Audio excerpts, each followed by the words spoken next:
മഹാനായ റസൂലുള്ളാഹി സ്വല്ലല്ലാഹു അലൈഹി വസല്ലം തങ്ങൾ രാജ്യത്ത് നടക്കുന്ന അനധികൃതമായ ധനമിടപാടുകളിൽ ശരിക്കും ഇടപെടുന്നയാളായിരുന്നു, നോക്കി നിൽക്കുന്നയാളല്ല.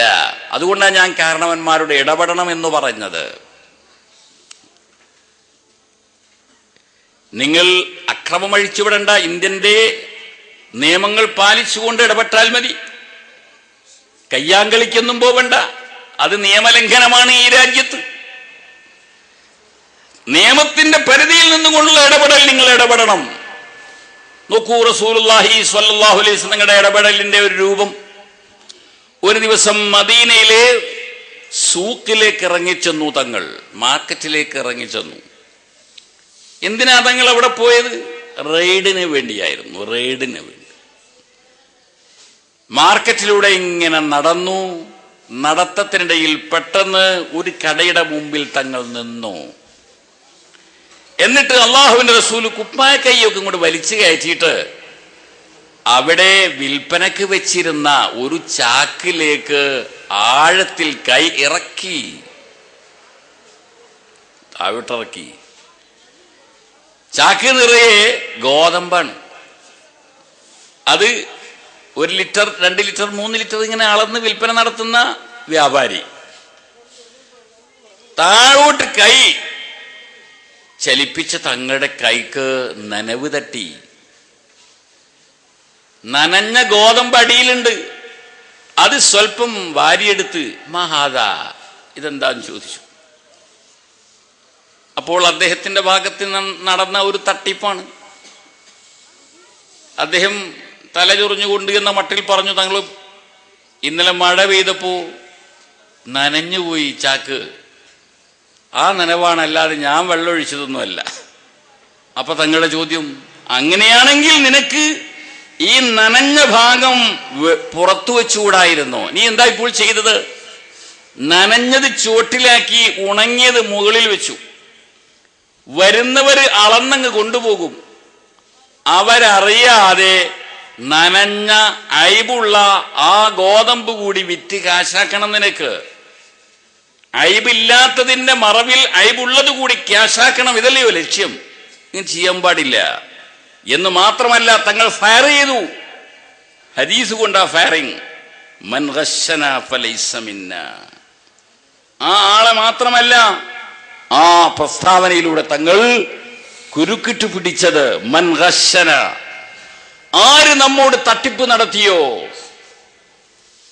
ആര് നമ്മോട് അവിഹിതമായ മാർഗേണ നമ്മുടെ ക്യാഷ് ചോർത്തുന്ന പണി ഏതൊരാൾ നടത്തിയോ, ഫലൈസ മിന്നാ, എന്റെ പ്രസ്ഥാനത്തിൽ അയാൾക്ക് മെമ്പർഷിപ്പ് ഇല്ല. യാ അല്ലാഹ്, എത്ര കടുപ്പുള്ള വർത്തമാനമാണ്. നിങ്ങൾ പേപ്പറിൽ നിന്ന് പേര് വായിക്കുന്നത് അബ്ദുള്ളയും മുഹമ്മദുമാരുമാണ് എങ്കിൽ 1400 വർഷങ്ങൾക്ക് മുമ്പ് ഈ പ്രസ്ഥാനത്തിന്റെ നായകർ അവരെ എഴുതി തള്ളിക്കളഞ്ഞിട്ടുണ്ട്. മൻ ഗശ്ശന ഫലൈസ മിന്നാ. പേര് നോക്കിയിട്ട് അവൻ എന്റെ ആളാണെന്ന് കരുതണ്ട, ഞാൻ അയാളെ ഔട്ടാക്കി കഴിഞ്ഞിരിക്കുന്നു. മുബാലകത്തിന്റെ വർത്തമാനമാണ് തങ്ങൾ പറഞ്ഞിട്ടുള്ളത്. അതുകൊണ്ട് തന്നെ എന്റെ മാന്യ സഹോദരങ്ങളെ, അഫ്ളലുൽ ഇൽമി ഇൽമുൽ ഹാൽ, അറിവുകൾ വെച്ചുകൊണ്ട് ഏറ്റവും ബെസ്റ്റ് സന്ദർഭോചിതമായ അറിവാണ് എന്ന നിലക്ക് ഞാൻ ആ ഒരു അധ്യായവും ഇവിടെ എടുത്തു വയ്ക്കുന്നു. ഈ മണി ചെയിൻ ഏർപ്പാടുകളിൽ ഞാൻ പെട്ടുപോകരുത്, നിങ്ങൾ പെട്ടുപോകരുത്, നമ്മുടെ ഫാമിലിയും ആരും പെട്ടുപോകരുത്. സമൂഹം ഒന്ന് ജാഗ്രത പാലിച്ചിരുന്നുവെങ്കിൽ ഇവരൊക്കെ അടങ്ങി നിൽക്കുമായിരുന്നു. പൈസ കൊടുക്കുന്ന എന്നെയും തട്ടിപ്പ് നടത്തുന്ന കമ്പനിയെയും പ്രചോദിപ്പിക്കുന്നത് എന്താണ്? എല്ലാവരെയും പ്രചോദിപ്പിക്കുന്നത് എനിക്ക് ഫോറിൻ കാർ വേണം, എനിക്ക് റാഡോ വാച്ച് വേണം, എന്റെ ജീവിതത്തിന് ഏറെക്കുറെ ഒരു അംബാനി അതല്ലെങ്കിൽ സിനിമാ നടൻ ഒരു ഹൈസിയത്ത് വേണം. ഈ ഒരു ആശയാണ്. അതിനെ ഹുബ്ബു ദുനിയ എന്ന് പറയുന്നത്. കനായത്ത് എന്ന് പറയുന്നത് ഇന്ന് എടുത്തു പോയിരിക്കുന്നു. അള്ള തന്നത് കൊണ്ട് തൃപ്തിപ്പെട്ട് മുന്നോട്ട് പോവുക, അത് എടുത്തു പോയിരിക്കുക.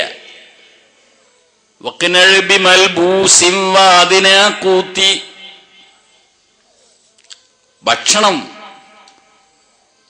ഡ്രസ്സ്, അവിടെയൊക്കെ ഖനാഅത്തിനെ സ്വീകരിക്കുക.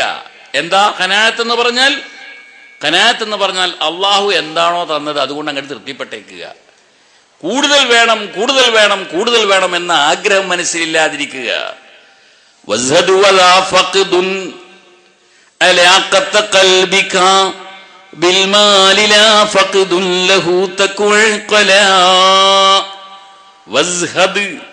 നീ ഒരു സാഹിദാവണം, പ്രപഞ്ച വിരക്തിയുള്ളവനാവണം. എന്താണ് ഈ പ്രാപഞ്ചിക വിരക്തി? വിരക്തി എന്ന് പറഞ്ഞാൽ ഫഖ്ദുൻ, കളഞ്ഞു കുളിക്കലാണ്. എന്ത് കളഞ്ഞു കുളിക്കലാണ്? അലാഖത്ത ഖൽബിക ബിൽ മാൽ, പണവുമായി നിന്റെ മനസ്സിന്റെ ആ കണക്ഷൻ, അതുമായുള്ള ടച്ച്, അതുമായുള്ള ആ ബാന്ധവം മുറിച്ചു കളയലാണ്. ലാ ഫഖ്ദുൻ ലഹു, മാല് വലിച്ചെറിയണമെന്ന് പറയുന്നില്ല, പണം വലിച്ചെറിയണം എന്ന് പറയുന്നില്ല, പണത്തോട് രാജിയാവണമെന്ന് പറയുന്നില്ല. മനസ്സിന് അതിനോടുള്ള ഒരു കമ്പമില്ലാതിരുന്നാൽ മതി. തെക്കൂ, എങ്കിൽ നീ ആകും അഴക്കല, ബുദ്ധി രാക്ഷസനാകുന്നതാണ്. അള്ളാഹു തന്നിട്ടുള്ള മുതലുണ്ട്, പപ്പാന്റെ അനന്തരാവകാശമായി കിട്ടിയത്, അതല്ലെങ്കിൽ ജോലി ചെയ്തിട്ട് കിട്ടുന്നത്, ഇതൊന്നും വേണ്ടെന്ന് വെക്കണം എന്ന് പറയുന്നില്ല. അബ്ദുറഹ്മാൻ ഔഫ് എന്നവർക്ക് എത്രയാ സമ്പത്തുണ്ടായിരുന്നത്, സുദ്ദീഖുൽ അക്ബർ എന്നവർക്ക് എത്രയാ സമ്പത്തുണ്ടായിരുന്നത്, ഉസ്മാൻ ബിൻ അഫ്ഫാൻ എന്നവർക്ക് എത്രയാ സമ്പത്തുണ്ടായിരുന്നത്.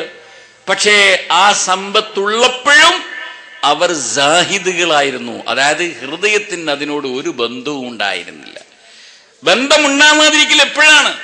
ഈ വിചാരം വരുമ്പോഴാണ്. ഡിസോർഡർ, ഒരു നയാ പൈസ എന്റെ കീശയിൽ വരരുതേ, ഈ പേടി ഉണ്ടാകുമ്പോഴാണ് സുഹൃത്.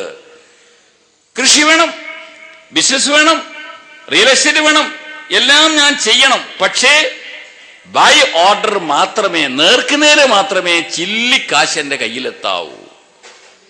മറ്റൊരാളെ ചൂഷണം ചെയ്യുന്ന ഒരു ക്യാഷും വരാൻ പാടില്ല. ഈ വിചാരം മനസ്സിലുണ്ടായാൽ അത് സുഹൃതായി. അങ്ങനെ ഉള്ളത് കൊണ്ട് തൃപ്തിപ്പെട്ട് മുന്നോട്ട് പോവുകയാണെങ്കിലോ ഒരിക്കലും നാം ഇതുപോലെയുള്ള ഏടാകൂടങ്ങളിൽ നിന്നും ചാടുകയില്ല. മറ്റ് സമൂഹങ്ങൾ തളികയിലെ കോഴിക്കാലിലേക്ക് കയ്യേന്തുന്ന പോലെ എന്നെയും നിങ്ങളെയും തൊടാനും വരില്ല. മറിച്ച് അവർ മഹാഫത്തോടെ, ഹൈബത്തോടെ മാറി നിൽക്കും. ആരാണത്? അത് മാപ്പിളയാണ്, മാപ്പിളയാണ്, മാപ്പിളയാണ്. അങ്ങേരെ ബഹുമാനിക്കണം. ഈ നിലക്കുള്ള ഒരു കസേര നമുക്ക് ലഭ്യമാവുകയും ചെയ്യുന്നത്. മഹാനായ റസൂലുള്ളാഹി സ്വല്ലല്ലാഹു അലൈഹി വസല്ലമ തങ്ങൾ ഒരു സമയത്ത് ഉറങ്ങി എഴുന്നേറ്റപ്പോൾ തങ്ങളുടെ പുറംഭാഗത്ത്, അവിടുത്തെ തിരുശരീരത്തിൽ ഇതുപോലെ വിരിച്ച പായ, ആ പായയുടെ അടയാളങ്ങൾ തെളിഞ്ഞുകണ്ടു. വളരെ സോഫ്റ്റായ ശരീരമാണ്. കിടക്കുന്നത് എവിടെയാ? മെടഞ്ഞുണ്ടാക്കിയ പായയിൽ. എന്തുകൊണ്ട് മെടഞ്ഞുണ്ടാക്കിയതാണ്? ഉറപ്പുള്ള ഓലയാണല്ലോ. ഈത്തപ്പനയുടെ ഓല, പനയോല നിങ്ങൾ കണ്ടിട്ടില്ലേ? അതിനേക്കാൾ ഉറപ്പാണ് ഈത്തപ്പനയുടെ ഓല. അത് മെടഞ്ഞുണ്ടാക്കി അതിന്റെ മുകളിലാണ് തങ്ങൾ കിടക്കുന്നത്. അപ്പോ അതിന്റെ അടയാളങ്ങൾ ഈ ചർമ്മത്തിൽ തെളിഞ്ഞു കണ്ടു. ഉമർ റളിയല്ലാഹു അൻഹു ചോദിച്ചു, തങ്ങളെ, ഒരു ചെറിയ സമ്മതം നിങ്ങൾ തരണം. നിങ്ങൾക്ക് വേണ്ടി ഞങ്ങൾ ഒരു കോതടി എന്ന് പറയുന്ന സാധനം ഉണ്ടല്ലോ. എന്താണത്? ശരിക്കും നമ്മുടെ ഒരു ബെഡല്ല, ബെഡിനേക്കാളൊക്കെ എത്രയോ താഴെ തട്ടിൽ നിൽക്കുന്ന ഒരു സാധനമാണ് കോതടി എന്ന് പറയുന്നത്. അങ്ങനത്തെ ഒന്ന് ഞങ്ങൾ സംഘടിപ്പിച്ചോട്ടെ, നിങ്ങൾ അതിന്മേലായിരിക്കണം ഇനി ഉറങ്ങുന്നത്. ഇങ്ങനെ നിങ്ങളുടെ ബോഡിയെ നിങ്ങൾ ഇട്ടേക്കരുത്. മഹാനായ റസൂലുള്ളാഹി സ്വല്ലല്ലാഹു അലൈഹി വസല്ലമ തങ്ങൾക്ക് ഹുബ്ബുദ് ദുനിയാ ഇല്ല, പ്രതിപത്തിയില്ല, അതിനോടൊരു കണ്ണില്ല. അപ്പൊ മറുപടി കൊടുത്തത് എന്താ? വാങ്ങിച്ചോളൂ എന്നല്ല, മറിച്ച് എനിക്ക് എവിടെ അങ്ങനെയൊക്കെ നീണ്ടു നിവർന്ന് ഉറങ്ങാനുള്ള ടൈം? ശരിക്കും വേജാറ് തീർന്ന്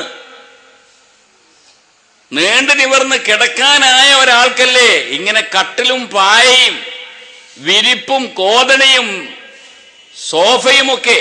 പക്ഷേ അതിനെവിടെ എനിക്ക് സമയം മോനെ എന്നാണ് ഉമർ റളിയല്ലാഹുവിനോട് നബി സല്ലല്ലാഹു അലൈഹി വസല്ലം പറഞ്ഞത്. നബിതങ്ങൾ വഫാത്തായപ്പോൾ ആയിഷ ബീവി റളിയല്ലാഹു അൻഹ പറഞ്ഞിട്ടുള്ള ദുഃഖ കലാമുകളിൽപ്പെട്ട ഒരു കലാം എങ്ങനെയായിരുന്നു?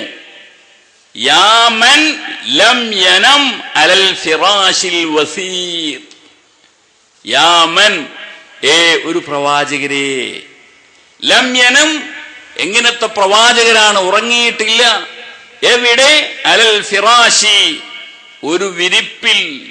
എങ്ങനത്തെ വിരിപ്പ്? അൽ വസീർ, സോഫ്റ്റായ മിനുസമുള്ള പദമുള്ള ഒരു വിരിപ്പിൽ ഒരു ദിവസം പോലും ഉറങ്ങിയിട്ടില്ലാത്ത മഹാനുഭാവ. ഇതാണ് മഹാനായ റസൂലുള്ളാഹി സ്വല്ലല്ലാഹു. ആ റസൂലുള്ളാഹി തങ്ങളുടെ ഉമ്മത്തിയായി നിൽക്കുമ്പോഴാണ് ഞാൻ മണി ചെയിനിൽ 15,000 25,000 കൊണ്ടിടുന്നത്. എന്താണ് അത് കൊണ്ടിടാൻ എന്നെ പ്രേരിപ്പിച്ചത്? എനിക്ക് ടൊയോട്ട വാങ്ങണം. സാധാരണ ഇനി ബസ് കയറി നടന്നാ പോരാ, എനിക്ക് ചെറിയ 250 വാച്ച് പോരാ, റാഡോ കെട്ടണം. എനിക്ക് പാർക്കർ തന്നെ വേണം, പേന. എന്റെ വീട് ഇപ്പോ 2 ലക്ഷത്തിൻ്റെതായിട്ടേ ഉള്ളൂ, അതൊരു 15 ലക്ഷത്തിന്റെ വീടാക്കണം എനിക്ക്. ഇങ്ങനെയുള്ള കുറെ സ്വപ്നങ്ങളാണ് ഈ പെട്ടെന്ന് പണമുണ്ടാക്കുന്ന ഫീൽഡിലേക്ക് എന്നെയും നിങ്ങളെയും പിടിച്ചു വലിക്കുന്നത്. മഹാനായ റസൂലുള്ളാഹി സ്വല്ലല്ലാഹു അലൈഹി വസല്ലം തങ്ങൾക്ക് അങ്ങനൊരു ഹുബ്ബു ദുനിയ ഉണ്ടാവാത്തത് കൊണ്ട് ഇങ്ങനൊക്കെ കടന്നാൽ മതി, ഇങ്ങനൊക്കെ തിന്നാ മതി, ഇങ്ങനൊക്കെ ജീവിച്ചാൽ മതി എന്നൊരു നിലപാടുള്ളത് കൊണ്ട് അള്ളാഹുവിന്റെ റസൂലിന് നമ്മെ നയിക്കാനും കഴിഞ്ഞു. സുഹൃത്തുക്കളെ, വേദനിപ്പിക്കരുത്. ന്യൂസ് സൃഷ്ടിച്ചുകൊണ്ട് നബി സല്ലല്ലാഹു അലൈഹി വസല്ലം തങ്ങളെ വേദനിപ്പിക്കരുത്. ഇനിയും 4ാമത് ഒരു വേദനിപ്പിക്കൽ പരിപാടി കൂടി പറഞ്ഞ് ഞാൻ അവസാനിപ്പിക്കാം. മഹാനായ റസൂലുള്ളാഹി സ്വല്ലല്ലാഹു അലൈഹി വസല്ലം തങ്ങളെ വേദനിപ്പിക്കുന്ന ഒന്നാണ് തങ്ങളുടെ വ്യക്തിത്വത്തെ ഇടിച്ചു താഴ്ത്തുക. അതാരെയും വേദനിപ്പിക്കുന്ന കാര്യം തന്നെയാണ്. നബിതങ്ങളുടെ ശഖ്സിയ്യത്ത്, ഐഡന്റിറ്റി, അങ്ങനെ ഒന്നുണ്ട്. തങ്ങൾ പാപ്പായുടെ ശഖ്സിയ്യത്ത്, അത് ഒരു പ്രത്യേക ശഖ്സിയ്യത്താണ്, ഐഡന്റിറ്റിയാണ്. എല്ലാവർക്കും ഇല്ലാത്ത ഒരു പ്രത്യേക ഐഡന്റിറ്റി. അതിന്മേൽ ചെളി തെറിപ്പിക്കുന്നത് റസൂലുള്ളാഹി തങ്ങളെ വേദനിപ്പിക്കും, യാതൊരു സംശയവുമില്ല. നോക്കുക, തങ്ങൾക്ക് സ്വന്തം ശഖ്സിയത്തിൽ തട്ടുമ്പോഴുണ്ടാകുന്ന ആ പ്രകമ്പനം, തങ്ങളുടെ ആ ഒരു തരംഗം, അത് മനസ്സിലാക്കാൻ നോക്കുക. ഒരവസരത്തിൽ അള്ളാഹുവിന്റെ റസൂല്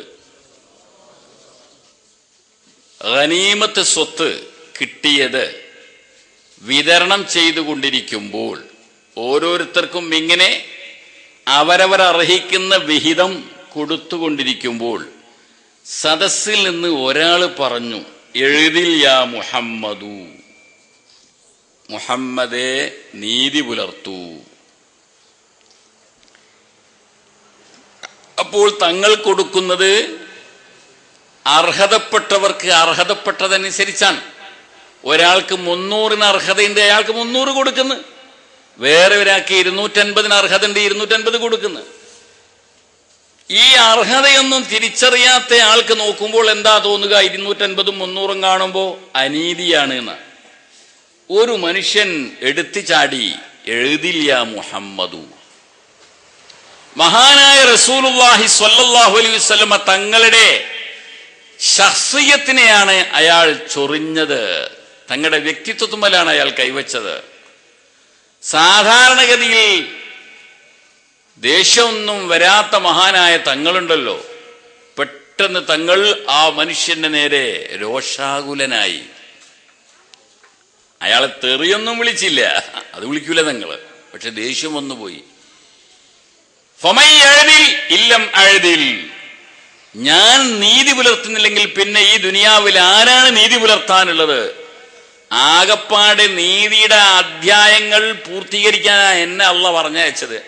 അങ്ങനെയുള്ള ഞാൻ നീതി ചെയ്യുന്നില്ലെങ്കിൽ പിന്നെ ഇവിടെ ആരാണ് നീതി ചെയ്യാനുള്ളത്? ഫമൻ യഅദിലു, ഫമൻ യഅദിൽ എന്നല്ല, ഫമൻ യഅദിലു ഇല്ലം അഅദിൽ, ആരാണ് പിന്നെ നീതി ചെയ്യുക ഞാൻ നീതി ചെയ്യുന്നില്ലെങ്കിൽ? അപ്പൊ ആ പറച്ചില് നമുക്ക് ബോധ്യപ്പെടുത്തി തരുന്നുണ്ട് എന്ത്? മഹാനായ തങ്ങൾക്ക് തങ്ങളുടെ ആ ഐഡന്റിറ്റിമെ തൊട്ട് കളിച്ചാൽ തങ്ങൾ വല്ലാതെ വേദനിക്കും. അത് പെട്ടെന്ന് പ്രസ് ചെയ്യുന്നൊരു കാര്യമാണ്. അള്ളാഹുവിന്റെ റസൂലിന് നിരവധി പ്രത്യേകതകളുണ്ട് സഹോദരന്മാര്. ഒന്നും രണ്ടും മൂന്നും മസിയാത്തുകളല്ല, ഖുസൂസിയാത്തുകളല്ല, വിശേഷതകളല്ല, നിരവധി വിശേഷതകളുണ്ട്. ആ വിശേഷതകളിൽപ്പെട്ട ഒന്നാണ് തങ്ങളുപ്പാപ്പ വഫാത്തായതിനു ശേഷം അവിടുത്തെ പത്നിമാരെ മറ്റൊരാൾ കല്യാണം കഴിക്കാൻ പാടില്ല എന്നത്. വേറെ ആർക്കെങ്കിലും ഉണ്ടോ അങ്ങനെ? ഞാനും തങ്ങളും തമ്മിലുള്ള ഒരു വ്യത്യാസം നിങ്ങൾ കേൾക്കുക. ഞാൻ മരിച്ചാൽ എൻ്റെ വൈഫിന് ഇദ്ദ കഴിഞ്ഞാൽ, ഒരു പക്ഷേ 4 മാസവും 10 ദിവസവും കഴിഞ്ഞാൽ, അതല്ലെങ്കിൽ ഗർഭിണിയാണെങ്കിൽ പ്രസവിച്ചാൽ മറ്റൊരു ഭർത്താവിന്റെ കൂടെ പോകുന്നതിനൊരു വിലക്കുമില്ല. പക്ഷെ റസൂലുള്ളാഹി സ്വല്ലല്ലാഹു അലൈഹി വസല്ലം വഫാത്തായാൽ ആ വഫാത്തിന് ശേഷം തങ്ങളുടെ അസ്വാജിന് മറ്റൊരാളുടെ കൂടെ പോവാൻ പാടില്ല എന്നത് നിയമമാണ്, ഖുർആനിലുള്ള നിയമമാണ്. ഏത് സുന്നത്ത് ജമാഅത്തിന്റെ മറുപക്ഷത്തിരിക്കുന്നവനും സമ്മതിക്കുന്ന ആയത്തിലുള്ള ഒരു വിഷയമാണത്. ഇത് തങ്ങളുടെ ഒരു വിശേഷതയല്ലേ? ആണ്. ഇതുപോലുള്ള 100 കൂട്ടം വിശേഷതകൾ. ആ വിശേഷതകളിൽപ്പെട്ട ഒന്നാകുന്നു സഹോദരന്മാരെ ആദരവായ റസൂലുള്ളാഹി സ്വല്ലല്ലാഹു അലൈഹി വസല്ലമ തങ്ങളുടെ ആസാറ്, അവിടുത്തെ തിരുശേഷിപ്പുകൾ. അത് അവിടുത്തെ കേശമാവട്ടെ, അവിടുന്ന് ഉപയോഗിച്ചിട്ടുള്ള ജുബ്ബയാവട്ടെ, അവിടുന്ന് ഉപയോഗിച്ചിട്ടുള്ള ചെരുപ്പാവട്ടെ, അവിടുന്ന് ഉപയോഗിച്ചിട്ടുള്ള മോതിരമാവട്ടെ, അവിടുന്ന് കുത്തിപ്പിടിച്ചിട്ടുള്ള വടിയാവട്ടെ, അവിടുന്ന് ഖുതുബയോദാൻ ഉപയോഗിച്ചിട്ടുള്ള മരപ്പലകകളാവട്ടെ, എന്തൊക്കെ ആസാറ് അള്ളാഹുവിന്റെ റസൂലിൻ്റെതായിട്ടുണ്ടോ അവയ്ക്ക് പവിത്രത എന്ന് പറയുന്നത് തങ്ങളുപ്പാപ്പായുടെ ഒരു വിശേഷതയാണ്. തങ്ങളുടെ മഹിമ കൊണ്ട് മഹിമയേറ്റവർക്ക് അവരുടെ ഖദറിനനുസരിച്ച് അവരുടെ ആസാറുകൾക്കും മഹത്വം ഉണ്ടാകും. തങ്ങളുടെ മഹിമയുടെ പകർപ്പ് ഏറ്റുവാങ്ങിയ ആളുകൾക്ക് അവർക്ക് എത്ര കണ്ട് ഖദറുണ്ടോ ആ ഖദറിനനുസരിച്ച് അവരുടെ തിരുശേഷിപ്പുകൾക്കും സ്റ്റാൻഡേർഡ് ഉണ്ടാകുന്നത്. അതും അള്ളാഹുവിന്റെ റസൂലിന്റെ അക്കൗണ്ടിലേക്കാണ് ഫൈനലായി ചെന്നെത്തുക. തങ്ങളുടെ ആസാറുകൾക്ക് പ്രസക്തി നാം കാണുന്നത് അള്ളാഹുവിന്റെ റസൂലിന്റെ ചെയ്തികളിലൂടെയാണ്. തങ്ങളുപ്പാപ്പായുടെ സ്വന്തം ചെയ്തികളിലൂടെയാണ് നാം ഇത് കാണുന്നത്.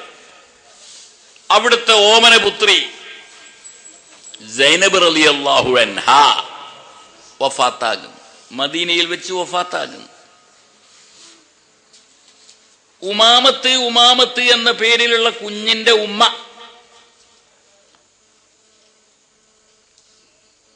തങ്ങളുടെ പുത്രി സൈനബ റളിയല്ലാഹു അൻഹാ മദീനയിൽ വഫാത്താകും. ഏറെ കഷ്ടപ്പെട്ട ഒരു ഉമ്മയാണ് ഈ സൈനബ ബീവി. സ്വന്തം മകൾ സൈനബ ബീവി ചില്ലറ ബുദ്ധിമുട്ടൊന്നുമല്ല. ഹിജറ പോരുന്ന സന്ദർഭത്തിൽ ഗർഭിണിയായി മദീനയിലേക്ക് യാത്ര പോകുമ്പോൾ കുഫാറുകൾ കണ്ടുപിടിച്ച് കുന്തം കൊണ്ട് കുത്തി ഒട്ടകപ്പുറത്തുനിന്ന് താഴെ വീഴ്ത്തിയതിന്റെ പേരിൽ ഗർഭം അലസിപ്പോയി. ആ സഹോദരിയെ പിടിച്ചവർ നാട്ടിൽ കൊണ്ടുപോയി വീണ്ടും അവിടെ തന്നെ കെട്ടിയിട്ട മട്ടിൽ താമസിപ്പിച്ചു. വേദനയോടുകൂടെ ദിവസങ്ങൾ കഴിഞ്ഞ ശേഷം വീണ്ടും ഒളിയാത്ര നടത്തി മദീനയിലേക്ക് എത്തിച്ചേർന്ന ഒരു ബീവിയാണ് ഈ സൈനബ ബീവി റളിയല്ലാഹു അൻഹ. വളരെ വളരെ കഷ്ടപ്പാടുകൾ സഹിച്ചിട്ടുണ്ട് ഹിജ്റ പൂർത്തീകരിക്കാൻ. എന്താ ആലോചിച്ചു നോക്കൂ, ഒരു പെണ്ണിനെ വണ്ടിപ്പുറത്ത് നിന്ന് കുത്തി താഴെ ഇടുമ്പോൾ വീഴുക, വീഴ്ചയുടെ ഫലമായിട്ട് വയറ്റിലുള്ള കുഞ്ഞൻ കലങ്ങിപ്പോവുക. പല ത്യാഗങ്ങളും പലരും സഹിച്ചത് പറയാനുണ്ടാവും. സൈനബ ബീവിൻ്റെത് ഒരു വേള പറഞ്ഞാൽ അതിനെയൊക്കെ കവച്ചു വെക്കുന്നതായിരിക്കും. അങ്ങനെയുള്ള സൈനബ ബീവി മദീനയിൽ വെച്ചുകൊണ്ട് വഫാത്താകുന്നു. മഹാനായ റസൂലുള്ളാഹി സ്വല്ലല്ലാഹു അലൈഹി വസല്ലമ തങ്ങൾ ഈ സൈനബ ബീവി എന്നവരുടെ മരണം ദുഃഖത്തോടുകൂടെ കൈകാര്യം ചെയ്തുള്ള വ്യക്തിത്വമാണ്. തങ്ങളുടെ ഓമനപുത്രിയാകുന്ന റുഖിയ്യ റളിയല്ലാഹു അൻഹ രോഗിണിയായി കൊണ്ട് മദീനയിൽ വെച്ച് വഫാത്തായവരാണ്. ബദ്ർ യുദ്ധം നടന്നുകൊണ്ടിരിക്കുന്ന സന്ദർഭത്തിലാണ് ബീവി വഫാത്താകുന്നത്. മദീനയിൽ നിന്ന് 150 കിലോമീറ്റർ അകലത്തിൽ വാപ്പയും 313 ബാക്കിയുള്ള ആളുകളും കൂടി ശത്രുക്കളോട് മല്ലിടുമ്പോൾ മദീനയിൽ കിടന്ന് റുഖിയ്യ ബീവി റളിയല്ലാഹു അൻഹു വഫാത്തായി കൊണ്ടിരിക്കുകയാണ്. അവസാന ശ്വാസം വലിച്ചുകൊണ്ടിരിക്കുകയാണ്. പരിചരിക്കുന്നത് ഭർത്താവാകുന്ന ഉസ്മാൻ റളിയല്ലാഹു അൻഹു ആണ്. അള്ളാഹുവിന്റെ റസൂല് അവിടെ നിന്ന് ഇതൊക്കെ കാണുന്നുണ്ട് ഗൈബിന്റെ കണ്ണുകൊണ്ട്. പക്ഷേ മരിച്ചുകൊണ്ടിരിക്കുന്ന മകൾക്ക് ഒരു തുള്ളി വെള്ളം കൊടുത്ത് മരിപ്പിക്കാൻ ഈ വാപ്പക്ക് സാധിച്ചില്ല എന്നതാണ് യാഥാർത്ഥ്യം. കാരണം ഒരു പ്രസ്ഥാനത്തിന്റെ നായകനാകുമ്പോൾ ആ പ്രസ്ഥാനത്തിന്റെ ജീവൻ മരണ പോരാട്ടത്തിൽ മകളുടെ ജീവൻ മരണ ദശകൾ അതിനേക്കാളും പ്രാമുഖ്യം കൊടുക്കേണ്ടത് പ്രാസ്ഥാനികമായ ആ ജീവൻ മരണ പോരാട്ടത്തിനാവുകയാൽ തങ്ങൾ പാപ്പ അവിടെ നിന്നു ഭർത്താവിനെ എവിടെയും നിർത്തി. അങ്ങനെയാ റുഖിയ്യ ബീവി റളിയല്ലാഹു അൻഹ വഫാത്താകും. യുദ്ധം വിജയിച്ച നിമിഷത്തിൽ മഹാനായ തങ്ങൾ വളരെ പെട്ടെന്ന് ഒരു സഹാബിയോട് കുതിരപ്പുറത്തുനിന്ന് കയറി പറക്കാൻ പറഞ്ഞു മദീനയിലേക്ക്. തങ്ങൾ അവിടെ വിവരം കാണുകയാണ്, അറിയുകയാണ് എന്നതിന്റെ അടയാളം. സാധാരണഗതിയിൽ 150 കിലോമീറ്റർ ഒരാൾ യാത്ര ചെയ്ത് ഇവിടെ എത്തണമെങ്കിൽ 2 ദിവസമെങ്കിലും പിടിക്കും. പക്ഷേ വളരെ പെട്ടെന്ന് എന്ന് പറയാം ആ ദൂതൻ പറന്ന് ഇവിടെ എത്തി. ഉസ്മാൻ എന്നവർ ഖബറിന്റെ പുറത്ത് അവസാനത്തെ മണ്ണും വാരിയിട്ട് ഇങ്ങോട്ട് മാറുന്ന ആ നിമിഷത്തിലാണ് ദൂതൻ ആഗതനായത്. എത്ര ക്ഷണത്തിലാണ് അവിടെ വന്നെത്തിയത് പറയാൻ കഴിയാത്ത അത്ര വേഗതയിൽ. അദ്ദേഹം ബിശാറത്തിന്റെ ആളായിരുന്നു. യുദ്ധം വിജയിച്ചു എന്ന് പറയുന്ന ബിശാറത്തുമായിട്ടാണ് തങ്ങൾ പറഞ്ഞയച്ചത്. ഞാൻ പറഞ്ഞു വരുന്നത് ഉമ്മു കുൽസൂം ബീവിയുടെ മരണത്തിന്, റുഖിയ്യ ബീവിയുടെ മരണത്തിന്, സൈനബ ബീവിയുടെ മരണത്തിന് അള്ളാഹുവിന്റെ റസൂലിന്റെ മക്കളാണ് ഈ മരിക്കുന്നത്. നബി തങ്ങൾ ഇത്തരം മരണത്തിന്റെ ദശകളെ എങ്ങനെയൊക്കെയാണ് കൈകാര്യം ചെയ്യുന്നത്, ഓരോന്നും ഒന്നിനേക്കാൾ മറ്റത്, അതിനേക്കാൾ മറ്റത് എന്ന നിലക്ക് നമുക്ക് അധ്യായങ്ങൾ തരുന്നുണ്ട്, പാഠങ്ങൾ തരുന്നുണ്ട്. റുഖിയ്യ ബീവിയിൽ നിന്ന് കിട്ടുന്ന അധ്യായമാണ് ഞാൻ നേരത്തെ പറഞ്ഞത്. സ്വന്തം മകളുടെ ജീവൻ മരണദശയേക്കാൾ പ്രാസ്ഥാനികമായ ജീവൻ മരണദശ, അതിന് റുജിഹാൻ കൽപ്പിക്കണമെന്ന പാഠം അവിടെ നിന്ന് കിട്ടുകയുണ്ടായി. സൈനബ ബീവി റളിയല്ലാഹു അൻഹയെ കുളിപ്പിക്കുന്ന സന്ദർഭത്തിൽ നമുക്ക് കിട്ടുന്ന ഒരു പാഠം നോക്കൂ നിങ്ങൾ. കുളിപ്പിക്കുന്ന പെണ്ണുങ്ങളോട് നബി തങ്ങൾ പറഞ്ഞു, അവളെ നിങ്ങൾ കുളിപ്പിക്കുക, കുളി കഴിഞ്ഞാൽ എനിക്ക് വിവരണം തരണം, എനിക്ക് അറിയിപ്പ് തരണം. കുളി കഴിഞ്ഞു, കുളിപ്പിക്കുന്ന സ്ത്രീകൾ വിവരം കൊടുത്തു. അപ്പോൾ മഹാനായ റസൂലുള്ളാഹി സ്വല്ലല്ലാഹു അലൈഹി വസല്ലമ തങ്ങൾ എന്തിനാണ് ഇങ്ങനെ പറഞ്ഞത് എന്ന് ആർക്കും അറിയില്ല. പെട്ടെന്ന് കണ്ട കാഴ്ച എന്താണെന്നല്ലേ, ധരിച്ച ഷർട്ട് അഴിച്ചു കൊടുക്കുകയാണ്. അള്ളാഹുവിന്റെ റസൂലിന്റെ ഖമീസ് തങ്ങൾ അഴിച്ചു കൊടുക്കുകയാണ്. അഴിച്ചു കൊടുത്തിട്ട് പറയുന്നു, കഫൻ ചെയ്യുന്ന സന്ദർഭത്തിൽ മകളുടെ ചർമ്മത്തോട് മുട്ടുന്ന രൂപത്തിൽ ആദ്യത്തേത് അതാക്കുക. അതിനുശേഷം മതി നിങ്ങൾ കൊണ്ടുവന്നിട്ടുള്ള കഫംപുടകളെ കൊണ്ട് കഫൻ ചെയ്യൽ. ഞാൻ ധരിച്ച ഷർട്ട്, എന്റെ വിയർപ്പ് തട്ടിയ ഈ മുണ്ട്, ഈ നൂലിഴകളായിരിക്കട്ടെ എന്റെ മകളുടെ ശരീരത്തിലെ കഫംപുട എന്ന് പറഞ്ഞ് അത് അഴിച്ചു കൊടുക്കുകയും അങ്ങനെ തന്നെ കഫൻ ചെയ്യുകയും ചെയ്തു. അതിനുശേഷമാണ് ബാക്കിയുള്ള തുണി ഉപയോഗിച്ചത്. എന്താകുന്നു സുഹൃത്തുക്കളെ നമുക്കിതിൽ നിന്ന് കിട്ടുന്ന പാഠം? മഹാനായ റസൂലുള്ളാഹി സ്വല്ലല്ലാഹു അലൈഹി വസല്ലമ തങ്ങളുടെ തിരുശേഷിപ്പുകൾക്ക് സാധാരണക്കാരന്റെ തിരുശേഷിപ്പുകളെക്കാൾ മസിയ്യത്തുണ്ട്, പ്രാധാന്യമുണ്ട്, വിശേഷതയുണ്ട് എന്ന പാഠം നൂറുകണക്കിൽ ആളുകൾ കൂടിയ ഒരു മരണ വീട്ടിലാണ് അല്ലാഹുവിന്റെ റസൂൽ ഇങ്ങനെ ചെയ്തു കാണിക്കുന്നത്. അപ്പോൾ തങ്ങളുപ്പാപ്പായുടെ തിരുശേഷിപ്പുകൾക്ക് ബഹുമാനമുണ്ട് എന്നത് പിറകെ നമ്മുടെ വക എഴുതി ചേർത്ത ഒരു കാര്യമല്ല, തങ്ങളുടെ സ്വന്തം ജീവിതത്തിൽ തങ്ങൾ ചെയ്തു കാണിച്ചു തന്നിട്ടുള്ളതാണ്. ഈ തുണി ആ ശരീരത്തിൽ തട്ടിയാൽ അതിന് വലിയ ഒരു ഫായിദയുണ്ട് എന്നാ തങ്ങൾ കാണിച്ചത്. മരണത്തിന് ശേഷമുള്ള ബർസഖിയായ ജീവിതത്തിൽ ആ ബീവിയുടെ ശരീരത്തിന് ഫായിദയുണ്ട്. നോക്കൂ, വിശുദ്ധ ഖുർആനും ഇത് തന്നെ തരുന്നു. ഈ പാഠം വിശുദ്ധ ഖുർആനും തരികയാണ്. മഹാനായ യഅ്ഖൂബ് നബി അലൈഹിസ്സലാം വന്യവയോധികരാണ്, കണ്ണിന്റെ കാഴ്ച നഷ്ടപ്പെട്ടവരാണ്. കരഞ്ഞ് ദുഃഖസാന്ദ്രമായ കരച്ചിൽ, അതിന്റെ പേരിൽ കണ്ണിന്റെ കാഴ്ച നഷ്ടപ്പെട്ടിട്ടുള്ള വ്യക്തിത്വമാണ്. അങ്ങനെ കാഴ്ച നഷ്ടപ്പെട്ടുകൊണ്ട് വീട്ടിലിരിക്കുന്ന, ഫലസ്തീനിലെ വീട്ടിലിരിക്കുന്ന ആ ഉപ്പായുടെ യഅ്ഖൂബ് നബി അലൈഹിസ്സലാമിന്റെ കണ്ണിന്റെ അസുഖം മാറ്റാൻ മഹാനായ പുത്രൻ യൂസുഫ് നബി അലൈഹിസ്സലാം ഉപയോഗപ്പെടുത്തുന്ന മാധ്യമം, അതിന് ഉപയോഗപ്പെടുത്തുന്ന വസ്തു അതെന്താണെന്നറിയാമോ? തിരുശേഷിപ്പാണ്. ഒരു നബി മറ്റൊരു നബിക്ക് തിരുശേഷിപ്പ് കൈമാറുന്നു. യാ സുബ്ഹാൻ, എന്താണ് ഈ കേൾക്കുന്നത്? നിഷേധിക്കാൻ പറ്റില്ല.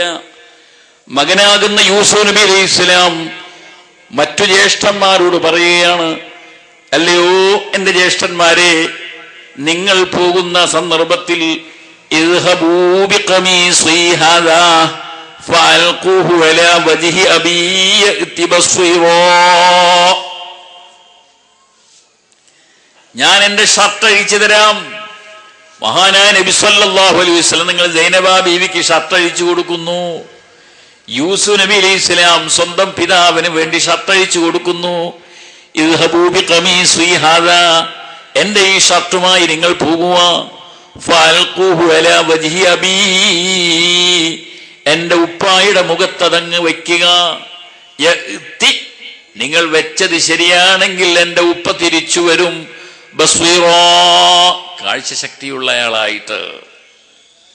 സാധാരണഗതിയിൽ എത്ര വലിയ ഒരു ഡോക്ടറുടെ അരികിൽ നാം നമ്മുടെ രോഗിയെ കൊണ്ടുപോയാലും, മധുരയിൽ തന്നെ കൊണ്ടുപോയി എന്ന് വെക്കുക, കണ്ണിന്റെ അസുഖവുമായിട്ട്, ഡോക്ടർ എന്താ പറയാ? നമുക്ക് ശ്രമിക്കാം, കാഴ്ച കിട്ടുമെന്ന് തന്നെയാണ് പ്രതീക്ഷ. ഇവിടെ യഅതി എന്നിടത്ത് ജസ്മിന് വേണ്ടി യാവിനെ കളഞ്ഞിരിക്കുന്നു. അംറിന്റെ ജവാബാ ഇദ്ഹബൂ ബിഖമീസി ഹാദാ ഫഅൽഖൂഹു, നിങ്ങൾ ഈ ഷർട്ട് അവിടെ വെക്കുക, വെച്ചത് ശരിയാണെങ്കിൽ ഷുവറാണ് യഅതി ബസ്വീറ. ഒരു ഡോക്ടർക്കും പറയാൻ പറ്റാത്ത ജാതി പറച്ചിൽ. യഅതി ബസ്വീറ, കാഴ്ച തിരിച്ചു. പറഞ്ഞതുപോലെ തന്നെ ഫലമ്മാ ജാഅൽ ബശീറു അൽഖാഹു അലാ വജ്ഹി, ഈ ഷർട്ടുമായി ആദ്യം ഓടി കിതച്ചെത്തിയ വ്യക്തി അത് ഉപ്പായുടെ മുഖത്തെങ്ങൻ വെക്കേണ്ട താമസം ഫർതദ്ദ ബസ്വീറാ. ഖുർആൻ പറയുന്നു, തൽക്ഷണം മഹാനവറുകൾ തിരിച്ചു വന്നു, കാഴ്ചശക്തി തിരിച്ചു കിട്ടിയവരായിട്ട്. സാധാരണ മധുരയിൽ പോയാൽ 2 ആഴ്ചയോ 3 ആഴ്ചയോ കറുത്ത കണ്ണട വെച്ച് നടക്കണം, പിന്നെയാണ് കാഴ്ച തെളിയുക. അപ്പോൾ അവിടെ തിരിച്ചു കിട്ടുകയാണെങ്കിൽ പോലും സുമ്മർത്തദ്ദ ബസ്വീറാ, സുമ്മയെ ചേർക്കാൻ പറ്റുള്ളൂ. والفاء للترتيب باتصال وثم للترتيب من في صالي. ഇവിടെ അള്ളാഹ് ചേർത്തത് ഫായിനെയാണ്. അപ്പൊ എന്തായ അർത്ഥം?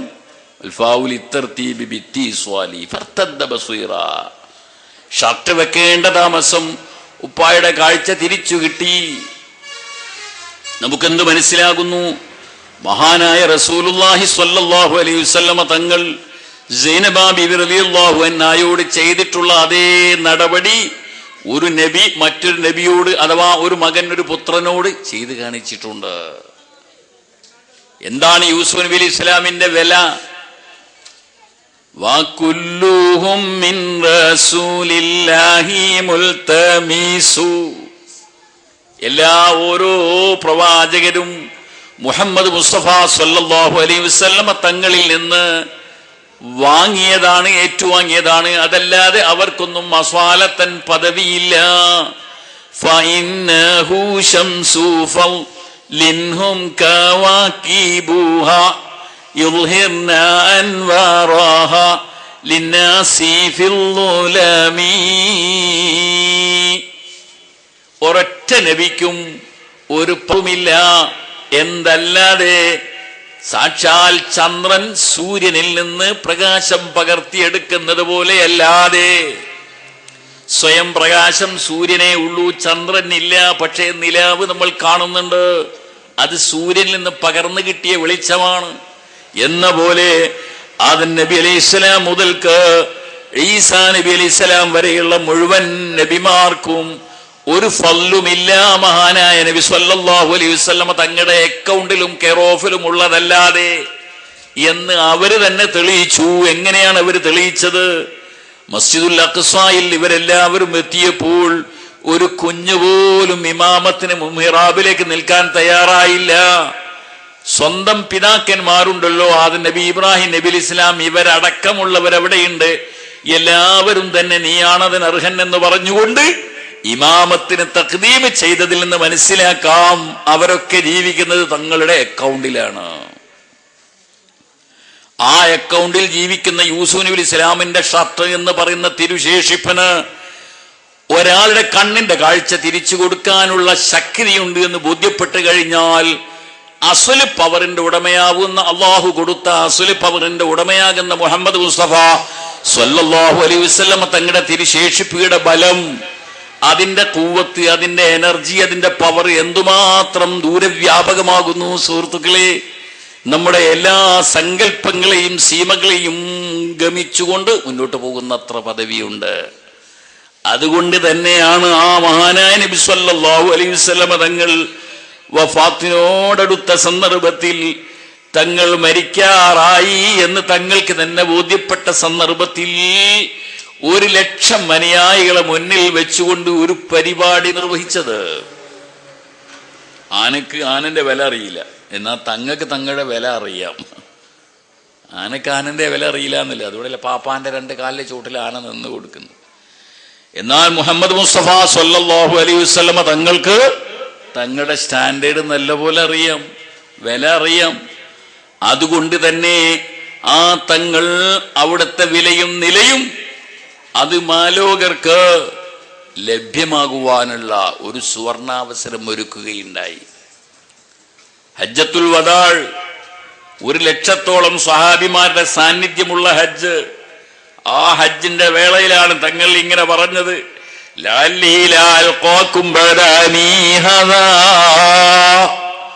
ഈ വർഷത്തിന് ശേഷം നിങ്ങളെ അഭിമുഖീകരിക്കാൻ ഞാൻ ഉണ്ടായിക്കൊള്ളണമെന്നില്ല. തീർത്തങ്ങ് പറഞ്ഞേക്കുക, അത്രയല്ലേ പറയാൻ പറ്റുള്ളൂ. ലാലിലൊക്കെ ഇട്ടിട്ടല്ലേ പറയാൻ പറ്റൂ, തീർത്ത് പറയല് മോശമല്ലേ. സംഗതി തങ്ങൾക്ക് ബോധ്യമായിട്ടുണ്ട്, വഫാത്തിന് സമയമായിട്ടുണ്ട് എന്നത്. അപ്പോ കാരണം ഇദാ ജാഅ നസ്റുല്ലാഹി ഇതിനിടയിൽ ഇറങ്ങിയിട്ടുണ്ട്. പിന്നെ ഇന്നല്ലാഹ വമലായികതഹു യുസല്ലൂന അലൻ നബി അതിൻ്റെയും മുമ്പ് ഇറങ്ങിയിട്ടുണ്ട്. തങ്ങൾ വഫാത്താകുന്നതിലേക്ക് ഇനിയും ഒരു 4 വർഷത്തോളം ബാക്കിയുള്ളപ്പോഴാണ് ഇന്നല്ലാഹ വമലായികതഹു യുസല്ലൂന അലൻ നബി ഇറങ്ങുന്നത്. 2 വർഷം ബാക്കിയുള്ളപ്പോഴാണ് ഇദാ ജാഅ നസ്റുല്ലാഹി ഇറങ്ങുന്നത്. ഇന്നല്ലാഹു മലായികത്തുഹു യുസല്ലൂന അലൻ നബിയിൽ നിന്ന് തങ്ങൾക്ക് മനസ്സിലായിട്ടുണ്ട് തങ്ങളുടെ വഫാത്ത്. കാരണം അതിൻ്റെ അക്ഷരങ്ങൾ 63 എണ്ണമാണ്. വീട്ടിൽ ചെന്നതിന് ശേഷം ഒന്ന് എണ്ണി നോക്കി ഖുർആൻ മറിച്ചിട്ട് മൊത്തം 63 അക്കണ്ടാവും. ഞാനും നിങ്ങളും അതിലേക്ക് നോക്കിയാൽ അള്ളയും മലക്കളും സ്വലാത്തിൽ എന്നിട്ട് നിങ്ങളും സ്വലാത്തല്ലേ, അതിനെ നമുക്ക് തിരിയുള്ളൂ. നോക്കുന്നവർ നോക്കിയാൽ വേറെയും പലത് അതിൽ കാണാൻ കഴിയും. അതിലൊന്ന് ലഅംറുക ഇന്നഹും ലഫീ സക്രതിഹിം യഅമഹൂൻ, നബിതങ്ങളുടെ ആയുസ്സിനെ പിടിച്ചുകൊണ്ട് ഖുർആൻ സത്യം ചെയ്ത് പറയുന്നു. ലഅംറുക, ആ അമ്രാണ് ഇതിനകത്തിരിക്കുന്നത്. അപ്പോൾ തങ്ങൾക്ക് അറിയുന്ന വിഷയമാണ് വഫാത്തിനെ കുറിച്ച്. തങ്ങൾ പറയുന്നു ഈ വർഷത്തിന് ശേഷം എനിക്ക് നിങ്ങളെ കണ്ടുമുട്ടാൻ സാധിക്കുമെന്ന് തോന്നുന്നില്ല. ആയതുകൊണ്ട് നിങ്ങൾ ഇവിടെ വെച്ചുകൊണ്ട് ഞാൻ എന്തൊക്കെ പറയുന്നുവോ എന്തൊക്കെ ചെയ്യുന്നുവോ അത് ഇതാ കണ്ണിൽ എണ്ണയൊഴിച്ചു എന്ന മട്ടിൽ നിരീക്ഷിച്ചു കൊള്ളണം. ഞാൻ പറയുന്നത് അത്രയും നിങ്ങൾ ഒപ്പിയെടുക്കണം, എൻ്റെ ചെയ്തികളും നിങ്ങൾ ഒപ്പിയെടുക്കണം. സ്വഹാബത്ത് അതങ്ങനെ തന്നെ നെഞ്ചേറ്റു. അള്ളാഹുവിന്റെ റസൂലിന്റെ ഒരു വാക്കും ഒരു പ്രവൃത്തിയും അവർ കാണാതെ പോകുന്നില്ല, അവർ ഒപ്പിയെടുക്കാതെ പോകുന്നില്ല. മുഴുവൻ ആളുകളെയും ഇങ്ങോട്ട് ശ്രദ്ധിപ്പിച്ചിട്ട് 1,00,000 ആളുകളെ അവരുടെ ശ്രദ്ധ കേന്ദ്രീകരിപ്പിച്ചിട്ട് ഈ മഹൽ വ്യക്തിത്വം ചെയ്ത പണി എന്താണ്? തവാഫ് ചെയ്തു, ഓക്കെ. സഅയ് ചെയ്തു, ഓക്കെ. ദബ്ഹ് നടത്തി, ഓക്കെ. ഒക്കെ ശ്രദ്ധിക്കപ്പെടേണ്ട വിഷയം തന്നെയാ. അവസാനം ഹജ്ജിൽ നിന്ന് മനാസിക്കയുടെ കൂട്ടത്തിൽ തഹല്ലുലാകുന്നതിന്റെ ഭാഗമായി മുടി കളയുക എന്നതും ചെയ്തു. ജനം നിരീക്ഷിക്കുന്നു തങ്ങളുടെ ചെയ്തികളൊക്കെ. ആ മുടി കളയൽ എന്നതും ഹജ്ജിന്റെ ഒരു അമലായിട്ട് അവരുടെ കണ്ണിൽ പതിയുന്നു, അവരത് ഒപ്പിയെടുക്കുന്നു. എന്നാൽ അതിന്റെ ശേഷം പിന്നീട് എന്താ ചെയ്തത്? ആദ്യം പകുതി ഭാഗം മുടി, ആ തിരുകേശം അത് നീക്കം ചെയ്തിട്ട് സ്വഹാബിയെ വിളിക്കുന്നു. അബൂ ത്വൽഹ എന്ന് പറയുന്ന സ്വഹാബിയെ വിളിച്ചിട്ട് എന്താ പറയുന്നത്? ഇഖ്സിംഹു ബൈനന്നാസ്. മുസ്ലിമിന്റെ ഹദീസാണ്, സ്വഹാഹുകളിലെല്ലാമുള്ള ഹദീസാണ്. ഇഖ്സിംഹു ബൈനന്നാസ്, ഈ കേശങ്ങൾ അത്രയും ജനങ്ങൾക്കിടയിൽ സപ്ലൈ ചെയ്യൂ, വീതിച്ചു കൊടുക്കൂ. അതിനുശേഷം രണ്ടാമത്തെ പകുതി അതും കളഞ്ഞതിന് ശേഷം പറയുന്നു ഇഖ്സിംഹു ബൈനന്നാസ്. സഹോദരന്മാരെ, അള്ളാഹുവിന്റെ റസൂലിനെ സ്നേഹിക്കുന്നതിന്റെ പേരിൽ സ്വഹാബിമാര് സ്വയം പ്രേരിതരായിട്ട് എടുത്തുവച്ചതാണെങ്കിൽ തന്നെ നമുക്ക് മതിയായ തെളിവാണ്, അതെമ്പാടും നമുക്ക് തെളിവാണ്. ഇത് അവിടെ നിന്നും മുന്നോട്ട് പോയിരിക്കുന്നു. സ്വഹാബത്ത് സ്വയമേവ തങ്ങളുപ്പാപ്പായോടുള്ള ബഹുമാന സൂചകമായി എടുത്തുവെക്കുക മാത്രമല്ല, തങ്ങൾ തന്നെ മാർഗനിർദ്ദേശം നൽകുകയാണ്. അതും തന്നെ ഏതിന് ശേഷം? അടുത്ത വർഷം എനിക്ക് നിങ്ങളെ വെയിറ്റ് ചെയ്യാൻ കഴിഞ്ഞുകൊള്ളണമെന്നില്ല, എന്നെ സാഗൂതം നിരീക്ഷിക്കണം നിങ്ങൾ. ഞാനെന്ത് പറയുന്നു, ഞാനെന്ത് ചെയ്യുന്നു ഒന്നും നിങ്ങൾക്ക് നഷ്ടപ്പെട്ടു പോകാൻ പാടില്ല. 1,00,000 ആളുകളുടെ 2,00,000 കണ്ണുകൾ തന്നിലേക്ക് ആകർഷിപ്പിച്ച് നിർത്തിയതിനു ശേഷം ഒരു മനുഷ്യൻ ചെയ്യുന്ന പണിയാണ് എന്ത്? സ്വന്തം കേശം നീക്കം ചെയ്തിട്ട് പബ്ലിക്കായി വിതരണം ചെയ്യിപ്പിക്കുക. ഇഖ്സിംഹു ബൈനന്നാസ്.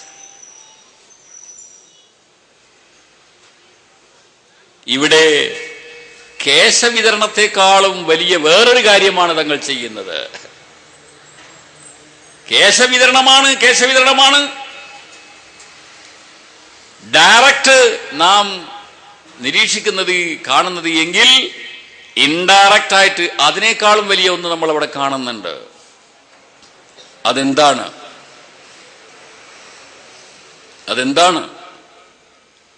മഹാനായ റസൂലുള്ളാഹി സ്വല്ലല്ലാഹു അലൈഹി വസല്ലം തങ്ങൾക്ക് വിശേഷതകളുണ്ട്, മസിയ്യത്തുകളുണ്ട്, പ്രാധാന്യങ്ങളുണ്ട്. ഞാൻ ചുമ്മാ നിങ്ങളെപ്പോലെയുള്ള ഒരുവൻ അല്ല കേട്ടോ എന്ന ക്ലാസ്, അതാണ് മഹാനായ റസൂലുള്ളാഹി സ്വല്ലല്ലാഹു അലൈഹി വസല്ലം തങ്ങൾ ആ സദസ്സിൽ വിളംബരപ്പെടുത്തുന്നത്. നമ്മൾ ഈ മുടി സപ്ലൈ ചെയ്യുന്നതേ കാണുന്നുണ്ടാവുള്ളൂ. പക്ഷെ അതിനേക്കാളും മറ്റൊന്നവിടെ നിഴലിച്ചു വരുന്നുണ്ട്. ഞാൻ നിങ്ങളെപ്പോലെയുള്ള ഒരാളല്ല. കാരണം എന്താ? ഇതുവരെ ചെയ്തതൊക്കെയും നിങ്ങളും ചെയ്യേണ്ടതാണ്. ഹജ്ജിന് വരുന്നവൻ, ഉംറയ്ക്ക് വരുന്നവൻ തവാഫ് ചെയ്യണം, ഞാൻ ചെയ്തു നിങ്ങൾ ചെയ്യണം. സഅയ് ഞാൻ ചെയ്തു നിങ്ങളും ചെയ്യണം. മുടി കളയൽ തഹല്ലുലിന്റെ ഭാഗമായി നിങ്ങൾ ചെയ്യണം, ഞാൻ ചെയ്തു നിങ്ങളും ചെയ്യണം. പക്ഷേ ഇത് നിങ്ങൾക്കില്ല. ഇത് കളഞ്ഞ മുടി ഹജ്ജിന്റെ ശേഷം ഉംറന്റെ ശേഷം അവനവന്റെ മുടിനാരിഴകൾ മറ്റൊരാളിലേക്ക് സപ്ലൈ ചെയ്യുക, വിതരണം ചെയ്യുക, അത് നിങ്ങൾക്കില്ല. അത് എന്റെ ഖുസൂസിയത്താണ്, എന്റെ പ്രത്യേകതയാണ്. ഞാൻ നിങ്ങളെപ്പോലെയുള്ള ഒരാളല്ല. അഹ്ലുസുന്നത്ത് വൽ ജമാഅത്തിന്റെ മറുപക്ഷത്തിരിക്കുന്ന ആളുകൾക്ക് ഒരുപക്ഷെ പറയാൻ തോന്നിയേക്കാം ബോഡി വേസ്റ്റ് എന്ന്.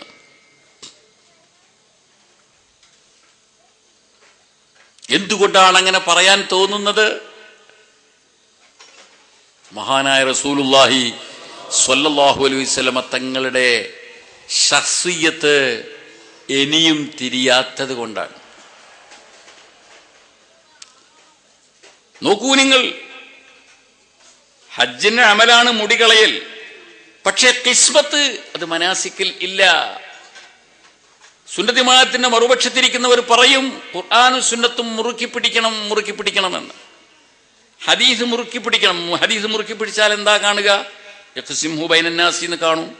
അപ്പൊ അത് മുറുക്കി പിടിച്ചുകൊണ്ട് ചെയ്താലോ എല്ലാ പുത്തനാശയക്കാരനും തഹല്ലുലായതിന് ശേഷം ഹദീസിൽ പറഞ്ഞതിന്റെ അടിസ്ഥാനത്തിൽ അവനവന്റെ മുടിനാരിഴ ഉടനെ തന്നെ അവിടെ ആളുകളെ വിളിച്ചിട്ട് ഇങ്ങനെ കൊടുക്കണം. എങ്ങനെ ഉണ്ടാവുമെന്ന് ആലോചിച്ച് നോക്കുക. ഒരു പുത്തനാശയക്കാരൻ ഉംറ കഴിഞ്ഞ ഉടനെ അവന്റെ മുടിയെടുത്തിട്ട് അവന്റെ ഭാര്യയ്ക്ക് അങ്ങോട്ട് നീട്ടി. ഇത് ഖുർആനും സുന്നത്തും മുറുക്കി പിടിക്കുന്നതിന്റെ ഭാഗമാണ്. ഭാര്യയാണെങ്കിലും തല്ലില്ലേ? ഹറമിലാണെങ്കിലും തല്ലും മുടി വെച്ച് നീട്ടിയാൽ. അതാരും ചെയ്യുന്നില്ല. പക്ഷേ മുസ്ലിമിൽ നോക്കുമ്പോൾ കാണുന്ന അല്ലാഹുവിന്റെ റസൂല് കിസ്മത്ത് ചെയ്യിപ്പിച്ചു. അപ്പൊ അതിന്റെ അർത്ഥം എന്താ? ഞാൻ നിങ്ങളെ പോലെയല്ല. ലസ്തു കമിസിലിക്കും, ഞാൻ നിങ്ങളെ പോലെയല്ല. മഹാനായ അള്ളാഹുവിന് ഒരു ചുമതലയുണ്ട്. അള്ള സ്വയം ഏറ്റെടുത്ത ചുമതല, നമ്മളാരും കൊടുത്ത ചുമതലയല്ല. എന്താണ് അള്ളാഹുവിന്റെ ചുമതല? അള്ളാഹു സ്വയം ഏറ്റെടുത്ത ചുമതല എന്താകുന്നു സുഹൃത്തുക്കളെ? പടച്ചറബ് പറഞ്ഞു, വമാ അർസൽനാക ഇല്ലാ കാഫത്തൽ ലിന്നാസ്. മുഹമ്മദ് മുസ്തഫ സ്വല്ലല്ലാഹു അലൈഹി വസല്ലമ തങ്ങളെ ഖിയാമത്ത് നാൾ വരെയുള്ള മുഴുവൻ ആളുകളുടേതുമാക്കി പൊതു സ്വത്താക്കി വെക്കുക. ഇത് അള്ളാഹു സ്വയം ഏറ്റെടുത്ത ചുമതലയാണ്. നബി സല്ലല്ലാഹു അലൈഹി വസല്ലമ തങ്ങളെ തങ്ങളുപ്പാപ്പ ജീവിച്ചിരുന്ന കാലഘട്ടത്തിലെ സ്വഹാബിമാരുടെ മാത്രം പൊതുസ്വത്തല്ല, ഖിയാമത്ത് നാൾ വരെയുള്ള എന്റെയും നിങ്ങളുടെ കൂടി പൊതുസ്വത്താണ് തങ്ങൾ. ആ രൂപത്തിലാണ് തങ്ങളുപ്പാപ്പായുടെ നിൽപ്പ്. ഇത് അല്ലാഹു തആല വെച്ചതാണ്, അവൻ സ്വയം ഏറ്റെടുത്ത കാര്യമാണ്. വമാ അർസൽനാക ഇല്ലാ കാഫത്തൽ ലിന്നാസ്. അപ്പോൾ ഖിയാമത്ത് നാൾ വരെയുള്ള മുഴുവൻ മനുഷ്യന്മാർക്കും വരുന്ന ലീഡറാണ്, അവരുടെ പൊതുസ്വത്താണ് എന്ന് വരികിൽ തങ്ങളുപ്പാപ്പായുടെ കാലഘട്ടത്തിലുള്ള ആളുകൾക്ക് അല്ലാഹുവിന്റെ റസൂലിനെ എങ്ങനെയൊക്കെ അവർക്ക് കൈവശം വെക്കാൻ സാധിച്ചുവോ, എങ്ങനെയെല്ലാം അവർക്ക് ഉപയോഗപ്പെടുത്താനൊത്തോ, അതേ ക്രമത്തിലുള്ള ഒരു മൗലികാവകാശം, പൗരാവകാശം ഖിയാമത്ത് നാൾ 1-ാം തീയതി വരെയുള്ള എല്ലാ മുസ്ലിം ഉമ്മത്തിനും ഉണ്ട്. എന്റെ ലീഡറാണ് എന്ന് പറയുന്നതിനോടുകൂടെ ആ മഹൽ ലീഡർ അപ്രാപ്യനായി പോവാൻ പാടില്ല, എത്തിപ്പിടിക്കാൻ പറ്റുന്നതിന്റെ അകലത്തായി പോവാൻ പാടില്ല, എത്തിപ്പിടിക്കാൻ കിട്ടുന്ന അരികിലായി മാറണം. അപ്പോഴേ ഈ ലീഡർഷിപ്പ് ആവുകയുള്ളൂ. ഇതിനുള്ള അവസരം ഖിയാമത്ത് നാൾ വരെയുള്ള ആളുകൾക്ക് കിട്ടട്ടെ എന്നതിന്റെ പേരിലാണ് മുഹമ്മദ് മുസ്തഫ സ്വല്ലല്ലാഹു അലൈഹി വസല്ലമ തങ്ങളെ കൊണ്ട് ഈ ഹജ്ജത്തുൽ വദാഇൽ പടച്ച തമ്പുരാൻ അവിടുത്തെ തിരുകേശം വിതരണം ചെയ്യിപ്പിച്ചത്. അള്ളാഹ് ചെയ്യിപ്പിച്ചതുകൊണ്ട് ചെയ്തതാ, തങ്ങൾ സ്വയമേവ ചെയ്തതല്ല. വമാ യൻതിഖു അനിൽ ഹവാ ഇൻ ഹുവ ഇല്ലാ വഹ്യുൻ യൂഹാ. വമാ യൻതിഖു അനിൽ ഹവാ, തങ്ങൾ സ്വയം ഇച്ഛയുടെ നിലയ്ക്ക് സംസാരിക്കില്ല. ഇൻ ഹുവ ഇല്ലാ വഹ്യുൻ യൂഹാ, അത് വഹി കിട്ടിയതിന്റെ അടിസ്ഥാനത്തിൽ മാത്രമാണ് ഖുർആൻ പറയുന്നു. അപ്പോൾ യഖ്സിംഹു ബൈനൻ നാസി എന്ന് പറയുന്നത് തങ്ങളുടെ നുത്ഖാണ്. വമാ യൻതിഖു അനിൽ ഹവാ, ഈ യഖ്സിംഹു ബൈനൻ നാസി എന്ന് പറഞ്ഞത് സ്വന്തം ഹവയാൽ പറഞ്ഞതല്ല. ഇൻ ഹുവ ഇല്ലാ വഹ്യു യൂഹാ, ഈ 1,00,000 ആളുകളുടെ മുന്നിൽ വെച്ചുകൊണ്ട് പടച്ച തമ്പുരാൻ മെസ്സേജ് കൊടുക്കുകയാണ്, തങ്ങളെ നിങ്ങൾ സമൂഹത്തിന്റെ പൊതുസ്വത്താണ്. അബൂബക്കർ സിദ്ദീഖ് റളിയല്ലാഹു അൻഹുവിനെ നിങ്ങളെ എത്തിപ്പിടിക്കാൻ സാധിച്ചിട്ടുണ്ട്. ഉമർ എന്നവർക്ക് നിങ്ങളെ എത്തിപ്പിടിക്കാൻ സാധിച്ചിട്ടുണ്ട്. എല്ലാ ഓരോ സ്വഹാബിക്കും കഴിയുന്ന പോലെ അവരൊക്കെ ഉപയോഗപ്പെടുത്തിയിട്ടുമുണ്ട്. എന്നാൽ നാളെയും മറ്റന്നാളുമായിട്ട് വരാൻ പോകുന്ന തലമുറകൾ അവർക്ക് നിങ്ങൾ അപ്രാപ്യനായി പോവരുത്. നിങ്ങളെ അവർക്ക് ലഭ്യമാവണം. കാരണം നിങ്ങൾ അവരുടെ കൂടി റസൂലാണ്, ലീഡറാണ്. ആയതുകൊണ്ട് അവർക്ക് നിങ്ങളെ എത്തിപ്പിടിക്കാൻ പറ്റുന്ന പരുവത്തിൽ അങ്ങയുടെ തിരുകേശങ്ങൾ ഇവിടെ വെച്ചുകൊണ്ട് സപ്ലൈ ചെയ്യൂ. ഖിയാമത്ത് നാൾ വരെയുള്ള ജനത അത് നെഞ്ചേറ്റി ഏറ്റുവാങ്ങി കൊണ്ടു നടക്കട്ടെ. അപ്പോൾ സ്വഹാബിമാർക്ക് കിട്ടിയതുപോലെയുള്ള ഒരു കിട്ടൽ അവർക്കും കിട്ടിയല്ലോ. അള്ളാഹുവും റസൂലും കൂടി ഒത്തൊരുമിച്ചുകൊണ്ട് ചെയ്ത ഒരു സംഗതിയായിരുന്നു അത്. ഇനി സാക്ഷാൽ തങ്ങളെ തന്നെ കേശം പോരാ, അതിനുള്ള കിട്ടൽ സുദീഖ് എന്നവർക്ക് കിട്ടിയതുപോലെ, ഉമർ എന്നവർക്ക് കിട്ടിയതുപോലെ തന്നെ കിട്ടണമെന്ന് ഒരു മനുഷ്യന് നിർബന്ധമുണ്ടെങ്കിലോ അതിനുള്ള അവസരവും പടച്ച തമ്പുരാൻ നീതിമാനായത് കൊണ്ടുണ്ടാക്കി വെച്ചു. ബുഖാരിയുടെ ഹദീസ് കാണാം, മൻ റആനി ഫിൽ മനാമി ഫഇന്നഹു റആനി ഫഇന്ന അശ്ശൈത്വാന ലാ യതമസ്സലു ബി. മൻ റആനി ഫിൽ മനാം, സ്വപ്നത്തിൽ എന്നെ ആരെങ്കിലും കണ്ടാൽ ഫഇന്നഹു റആനി, അവൻ എന്നെ തന്നെ കണ്ടു കഴിഞ്ഞിരിക്കുന്നു. അവൻ എന്നെ തന്നെയാണ് കണ്ടത്. റആനീനി എന്ന് പറയുന്നത് നൂൻ വിഖായ യാ മുതകല്ലിം മഫ്ഊൽ. ഈ യാ ആരാണ്? അല്ലാഹുവിന്റെ റസൂലിന്റെ ജസദാണ്. സുദീഖുൽ അക്ബർ റളിയല്ലാഹു അൻഹു നബി സല്ലല്ലാഹു അലൈഹി വസല്ലം തങ്ങളുടെ ജസദ് മടിയിൽ വെക്കാൻ അവസരം കിട്ടി. ആയിഷ ബീവിക്ക് മടിയിൽ വെക്കാൻ അവസരം കിട്ടി. ഉഹുദ് യുദ്ധത്തിൽ മഹാനായ തങ്ങളുടെ ശരീരത്തിന് കാവല് നിൽക്കാൻ ഒരുപാട് സ്വഹാബികൾക്ക് അവസരം കിട്ടി. ഇങ്ങനെ അള്ളാഹുവിന്റെ റസൂലിന്റെ ജസദുമായി ഇടപഴകാൻ അവസരം കിട്ടിയെങ്കിൽ അതേ മുതകല്ലിമിന്റെ ഇതാ ഉറങ്ങിക്കിടക്കുന്ന മനുഷ്യരും ലഭ്യമാക്കുന്നു. മൻ റആനി ഫിൽ മനാമി ഫഇന്നഹു റആനി, അവൻ എന്നെ തന്നെയാണ് കണ്ടത്, ഞാൻ തന്നെയാണ് അവന്റെ അരികിൽ വന്നെത്തിയിട്ടുള്ളത്. ഫഇന്ന ശൈത്വാന, എന്തുകൊണ്ടെന്ന് വെച്ചാൽ പിശാച് ലാ യതമസ്സലു ബി, എന്റെ രൂപം പ്രാപിച്ചുകൊണ്ട് വരാൻ പിശാചിന് കഴിയില്ല. അപ്പോൾ പിന്നെ വന്നത് ആര് തന്നെയാണ്? ഞാൻ തന്നെയാണ്. ഒരു മനുഷ്യന് നിർബന്ധമുണ്ട് എന്ന് വെക്കുക, അള്ളാഹുവിന്റെ റസൂലിന്റെ തിരുജസദ് എന്റെ ജസദുമായി ഒന്ന് കൂട്ടിമുട്ടാൻ, ഒന്ന് കൈകാര്യം ചെയ്യാൻ അവസരമുണ്ടാകണം. മരണപ്പെട്ടു പോയ മഹാത്മാവിനെ ജീവിച്ചിരിക്കുന്നവനായ എനിക്ക് ജസദുപരമായിട്ട് തന്നെ ഒന്നടുക്കാൻ അവസരം കിട്ടണമെന്ന് ഒരാർത്തി, ഒരാഗ്രഹം ഒരു മനുഷ്യനുണ്ടായി കഴിഞ്ഞാൽ ആ ആഗ്രഹം വെള്ളത്തിലാവുകയില്ല, വിഫലമാവുകയില്ല എന്നാണ് ഇതുകൊണ്ട് വരുന്നത്. അവൻ എന്ത് ചെയ്താൽ മതി? അല്ലാഹുവിന്റെ റസൂലിനെ സ്വപ്നത്തിൽ കണ്ടുകിട്ടാനുള്ള മാർഗങ്ങൾ ആരാഞ്ഞാൽ മതി. അതിനുള്ള വാതിലുകൾ ഇവിടെ മലർക്കെ തുറന്നു വെച്ചിട്ടുണ്ട്. വാതായനങ്ങൾ മലർക്കെ കിടക്കുകയാണ് എന്നാണ് ഈ ഹദീസിന്റെ അർത്ഥം. അതിനുള്ള ചാൻസുകളുണ്ട്. എന്നെ കാണാൻ നിങ്ങൾ നോക്കിയാൽ മതി. ومن آياته منامكم بالليل والنهار وابتغاؤكم من فضله. അള്ളാഹുവിന്റെ ദൃഷ്ടാന്തങ്ങളിൽപ്പെട്ടതാണ് എന്ത്? മനാമുക്കും ബില്ലൈലി വന്നഹാർ, രാത്രിയിലും പകലിലുമൊക്കെ നിങ്ങൾക്ക് ഉറങ്ങാൻ കഴിയുന്നു എന്നത് അള്ളാഹുവിന്റെ ഒരു ഫളാണ്. മിൻ ആയാതിഹി വബ്തിഗാഉക്കും എന്ന് മാത്രമല്ല, ഈ നിദ്രയുടെ സമയത്ത് നിങ്ങൾ എത്തിപ്പിടിക്കുന്നു എന്നതും വലിയ ഒരു അനുഗ്രഹമാണ്, ദൃഷ്ടാന്തമാണ്. മിൻ ഫളിഹി, ഉറങ്ങുന്ന സന്ദർഭത്തിൽ അള്ളാഹുവിന്റെ ഫളിൽ നിന്ന് നിങ്ങൾ എത്തിപ്പിടിക്കുന്നു എന്നതും വലിയൊരു നിഅമത്താണ്, ആയത്താകുന്നു. ഉറങ്ങുന്ന സന്ദർഭത്തിൽ ഒരു മനുഷ്യൻ എന്തൊരു ഫളാണ് എത്തിപ്പിടിക്കുക, ഇബ്തിഗാഇ ചെയ്യുക. പറയൂ സുഹൃത്തുക്കളെ, പകൽ സമയത്ത് നമുക്ക് ജോലി ചെയ്തുകൊണ്ട് ക്യാഷ് ഉണ്ടാക്കാം, അത് ഒരു എത്തിപ്പിടിക്കലാണ്. എന്നാൽ രാത്രിയിലോ പകലിലോ ഒരു മനുഷ്യൻ ഉറങ്ങുന്ന നേരത്ത് ഉറക്കിലൂടെ എന്തൊരു ഫളാകുന്നു ഒരു മനുഷ്യൻ എത്തിപ്പിടിക്കാനുള്ളത്.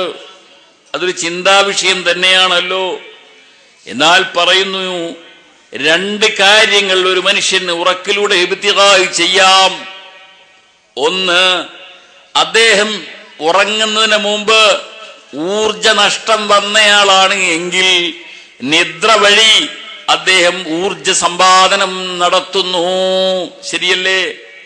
രാവിലെ തൊട്ട് സന്ധ്യ വരെ ഹാർഡ് വർക്ക് നടത്തിയിട്ടുള്ള ഒരു മനുഷ്യൻ പരിക്ഷീണിതനായി വന്ന് 10 മണിക്ക് ഉറങ്ങാൻ കിടന്നാൽ സുബ്ഹിന്റെ വാങ്കിന് മുമ്പ് അയാൾ എഴുന്നേൽക്കുമ്പോഴേക്ക് കഷ്ടിച്ചൊരു 6-7 മണിക്കൂർ അയാൾക്ക് ഉറക്കം കിട്ടുമ്പോൾ കിടക്കുന്ന അവസരത്തിലുണ്ടായ പരിക്ഷീണിതനെ അല്ല കാണുക, മറിച്ച് കർമ്മകുശലനായ ഒരു ഉന്മേഷവാനെയാണ്. അപ്പോൾ നിദ്ര വഴി അള്ളാഹുവിന്റെ ഫളാകുന്ന എനർജി നേടാൻ സാധിച്ചു. ഇത് വലിയൊരു അനുഗ്രഹമല്ലേ? എത്രയോ പോഷക മൂല്യമുള്ള ടോണിക് കുടിച്ചാൽ കിട്ടാത്ത ഊർജ സമ്പാദനം നിദ്ര വഴി ഉണ്ടാകുന്നു. ഒന്ന്. എന്നാൽ ഇത് കേവലം ഭൗതികമായിട്ടുള്ള ഒരു ഫളാണ്. ഒരു മനുഷ്യന് ലഭ്യമാകാവുന്ന ഏറ്റവും വലിയ ഫള് എന്താകുന്നു സുഹൃത്തുക്കളെ? മുഹമ്മദ് മുസ്തഫ സ്വല്ലല്ലാഹു അലൈഹി വസല്ലം തങ്ങളെ സ്വപ്നത്തിൽ ദർശിക്കാൻ കഴിയുക എന്നുള്ളതാണ്. അതും അള്ളാഹുവിന്റെ വലിയൊരു ഫളാണ്. വമിൻ ആയാതിഹി മനാമുക്കും ബില്ലൈലി വന്നഹാർ വബ്തിഗാഉക്കും മിൻ ഫളി. ഉറങ്ങുന്ന അവസരത്തിൽ മുഹമ്മദ് മുസ്തഫ സ്വല്ലല്ലാഹു അലൈഹി വസല്ലം തങ്ങളെ എത്തിപ്പിടിക്കാൻ സാധ്യമാവുക, അത് നിങ്ങൾക്ക് വലിയ ഒരു ഐശ്വര്യമാണ്, സമൃദ്ധിയാണ്, നിങ്ങൾക്കത് ദൃഷ്ടാന്തമാണ്. തങ്ങളിതാ പറയുന്നു ബുഖാരിയിലൂടെ, മൻ റആനി ഫിൽ മനാം ഫഇന്നഹു റആനി. ആരെങ്കിലും എന്നെ കണ്ടുവെങ്കിൽ, സ്വപ്നത്തിൽ കണ്ടുവെങ്കിൽ അത് ഞാൻ തന്നെയായിരിക്കും. അപ്പോ ഈ ഒരു ഫള് പടച്ച തമ്പുരാൻ, ഞാൻ പറഞ്ഞല്ലോ, അവൻ സ്വയം ഏറ്റെടുത്ത ചുമതലയാണ്. എന്ത്? അബൂബക്കർ സിദ്ദീഖ് എന്നവർക്ക് അല്ലാഹുവിന്റെ റസൂൽ നബിയാണെങ്കിൽ ഈ 2011 നബിയാണ്, നാളെ വരുന്നയാൾക്കും നബിയാണ്. ആരൊക്കെ അശ്ഹദു അന്ന മുഹമ്മദർ റസൂലുള്ളാഹ്, എന്റെ ലീഡർ അവരാണ് എന്ന് പ്രഖ്യാപിക്കുന്നുവോ അവർക്കൊക്കെയും തങ്ങൾ അപ്രാപ്യനാകാൻ പാടില്ല, മറിച്ച് പ്രാപ്യനാവണം, ലഭ്യമാവണം. ഈ ലഭ്യമാവാൻ അല്ലാഹു തആല സംവിധാനം ഒരുക്കി, ജസദി രൂപത്തിലും സംവിധാനം ഒരുക്കി, അതുപോലെ തന്നെ തിരുശേഷിപ്പിന്റെ രൂപത്തിലും സംവിധാനം ഒരുക്കി. റസൂലുള്ളാഹിയുടെ തിരുശേഷിപ്പിനെ കുറിച്ച് ഇത് ബോഡി വേസ്റ്റ് ആണെന്ന് പറഞ്ഞാൽ, മാന്യ സഹോദരന്മാരെ, അത്തരക്കാരായ ആളുകൾ അവർ നേരത്തെ അല്ലാഹുവിന്റെ റസൂല് എഴുതില്ല മുഹമ്മദു എന്ന് പറഞ്ഞപ്പോൾ ആ ആളോട് ദേഷ്യപ്പെട്ടുകൊണ്ട് പറഞ്ഞിട്ടുള്ള വാർത്ത, തങ്ങളുടെ പ്രതികരണം ഓർക്കേണ്ടതാകുന്നു. അല്ലാഹുവിന്റെ ശഖ്സിയത്തിലായിരുന്നു അദ്ദേഹം തൊട്ടുകളിച്ചത്. എഴുതില്ല മുഹമ്മദു, മുഹമ്മദെ നീതി പുലർത്തണം. തങ്ങൾക്ക് വല്ലാതെ കൊണ്ടുപോയി. അവിടുത്തെ ഐഡന്റിറ്റിയെയാണ് ആ മനുഷ്യൻ ചൊറിഞ്ഞത്. ആരുണ്ട് നീതി പുലർത്താൻ? ഇല്ലം അഴുതിൽ, ഞാൻ നീതി പുലർത്തുന്നില്ലെങ്കിൽ എന്നുള്ളത് ശകാര രൂപത്തിലാണ് അല്ലാഹുവിന്റെ റസൂല് പറഞ്ഞുള്ളത്. ഇവിടെ ബോഡി വേസ്റ്റ് എന്ന് പറയുന്നവർ അല്ലാഹുവിന്റെ റസൂലിന്റെ ശഖ്സിയത്തിനെയാണ്. ഏത് ശഖ്സിയത്ത്? തങ്ങളുടെ സ്വന്തം സാന്നിധ്യത്തിൽ ഇഖ്സിംഹു ബൈനന്നാസ് എന്ന് പറഞ്ഞുകൊണ്ട് അല്ലാഹു തആലയുടെ ഓർഡർ അനുസരിച്ച് അരക്കുട്ടുറപ്പിച്ചിട്ടുള്ള ഒരു ഫംഗ്ഷൻ, ഒരു പരിപാടി, ആ സംഗതിയെയാണ് ബോഡി വേസ്റ്റ് എന്ന് വിളിക്കുന്നത്. മേൽപ്പറയപ്പെട്ട വ്യക്തിയോട് തങ്ങൾ ദേഷ്യപ്പെട്ടതിനേക്കാൾ കൂടുതൽ ദേഷ്യപ്പെടുന്ന ഒരു വാക്കാണ് അത്. അല്ലാഹുവിന്റെ റസൂലിനെ വേദനിപ്പിക്കാൻ പാടുള്ളതല്ല, വിഷമിപ്പിക്കാൻ പാടുള്ളതല്ല. തങ്ങളെ എത്ര എത്ര എത്ര സ്വീകാര്യതയോടുകൂടെയാണ് മഹാന്മാരായ സ്വഹാബത്ത് കയ്യേറ്റിരുന്നത്. സുഹൃത്തുക്കളെ, ആ മഹൽ വ്യക്തിത്വത്തെ സ്വീകരിക്കുന്നതിന്റെയും കയ്യേൽക്കുന്നതിന്റെയും ഒരു ചെറിയ മാതൃക, ചെറിയല്ല, ഏറ്റവും വലിയ മാതൃക ഉമർ റളിയല്ലാഹു അൻഹു നമുക്ക് ഒരിക്കൽ പറഞ്ഞു തന്നിട്ടുണ്ട്. എന്താ ഉമർ എന്നവർ പറഞ്ഞത്? ഈ ഉമറാകുന്ന എൻ്റെ ജീവിതം മുഴുക്കെയുള്ള അമല് അബൂബക്കർ സിദ്ദീഖ് റളിയല്ലാഹു അൻഹുവിന്റെ ഒരു രാപ്പകലിൽ ചെയ്തു ചേർത്ത അമലിന് സമാനമായി കിട്ടിയാൽ മതിയായിരുന്നു എന്നാണ് എന്റെ പ്രാർത്ഥന. ഈ ഉമറുണ്ടല്ലോ, ഒരായുസ് കൊണ്ട് ചെയ്തു തീർക്കുന്ന എല്ലാ അമലും ഒരു ഭാഗത്ത് വെച്ചു. വേറെ ഒരു തട്ടിൽ സിദ്ദീഖ് എന്നവരുടെ ഒരൊറ്റ രാപ്പകലിന്റെ അമലും വെച്ചു.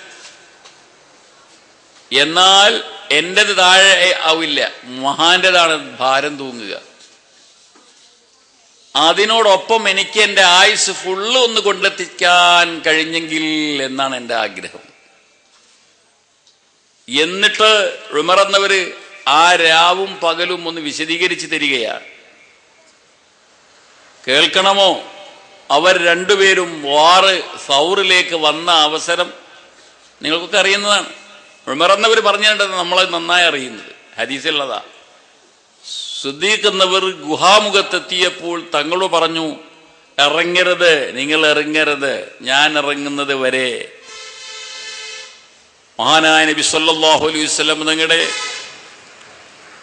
ഒരു ശേഷിപ്പ് നമുക്ക് കിട്ടുമ്പോൾ അതിനെ എപ്രകാരം സ്വീകാര്യതയിലായിരിക്കണം നാം ഏറ്റുവാങ്ങേണ്ടത് എന്നത് മനസ്സിലാക്കാനാണ് ഈ സംഭവം ഞാൻ നിങ്ങളുടെ മുമ്പിൽ എടുത്തു വെക്കുന്നത്. സിദ്ദീഖ് പറഞ്ഞു, നിങ്ങൾ ചാടരുത്, ഇറങ്ങരുത്, ഞാൻ ഇറങ്ങുന്നത്. അപ്പോൾ ഗുഹയ്ക്കകത്ത് ഇറങ്ങിയിട്ട് അദ്ദേഹം എന്താ പരിശോധിക്കുന്നത്? ഇരുട്ടിന്റെ മറവിലല്ലേ, ഇരുട്ടിലല്ലേ, ഓടിപ്പോവുകയാണല്ലോ, ഹിജ്റ പോവുകയല്ലേ ശത്രുക്കളുടെ കണ്ണിൽ നിന്ന്. രാത്രി ടോർച്ചില്ല, സിഗർലൈറ്റ് ഇല്ല, ഇന്നത്തെ ആ ഉപകരണങ്ങളൊന്നുമില്ല. ഗുഹയിൽ വല്ലതുമുണ്ടോ എന്നാണ് പരിശോധിക്കുന്നത്. ജീവികൾ ഉണ്ടാവില്ലേ? ക്ഷുദ്രജീവികൾ ഉണ്ടാകുമല്ലോ, അതുണ്ടോ എന്നാണ്. എന്തായിരിക്കണം അപ്പോൾ ആ ധൈര്യം? വല്ല സർപ്പമുണ്ടെങ്കിൽ അത് കടിക്കുന്നത് എന്നെ ആവട്ടെ, തങ്ങളെ കടിക്കാൻ പാടില്ല. അതല്ലേ ആ ഇറക്കത്തിന്റെ അർത്ഥം.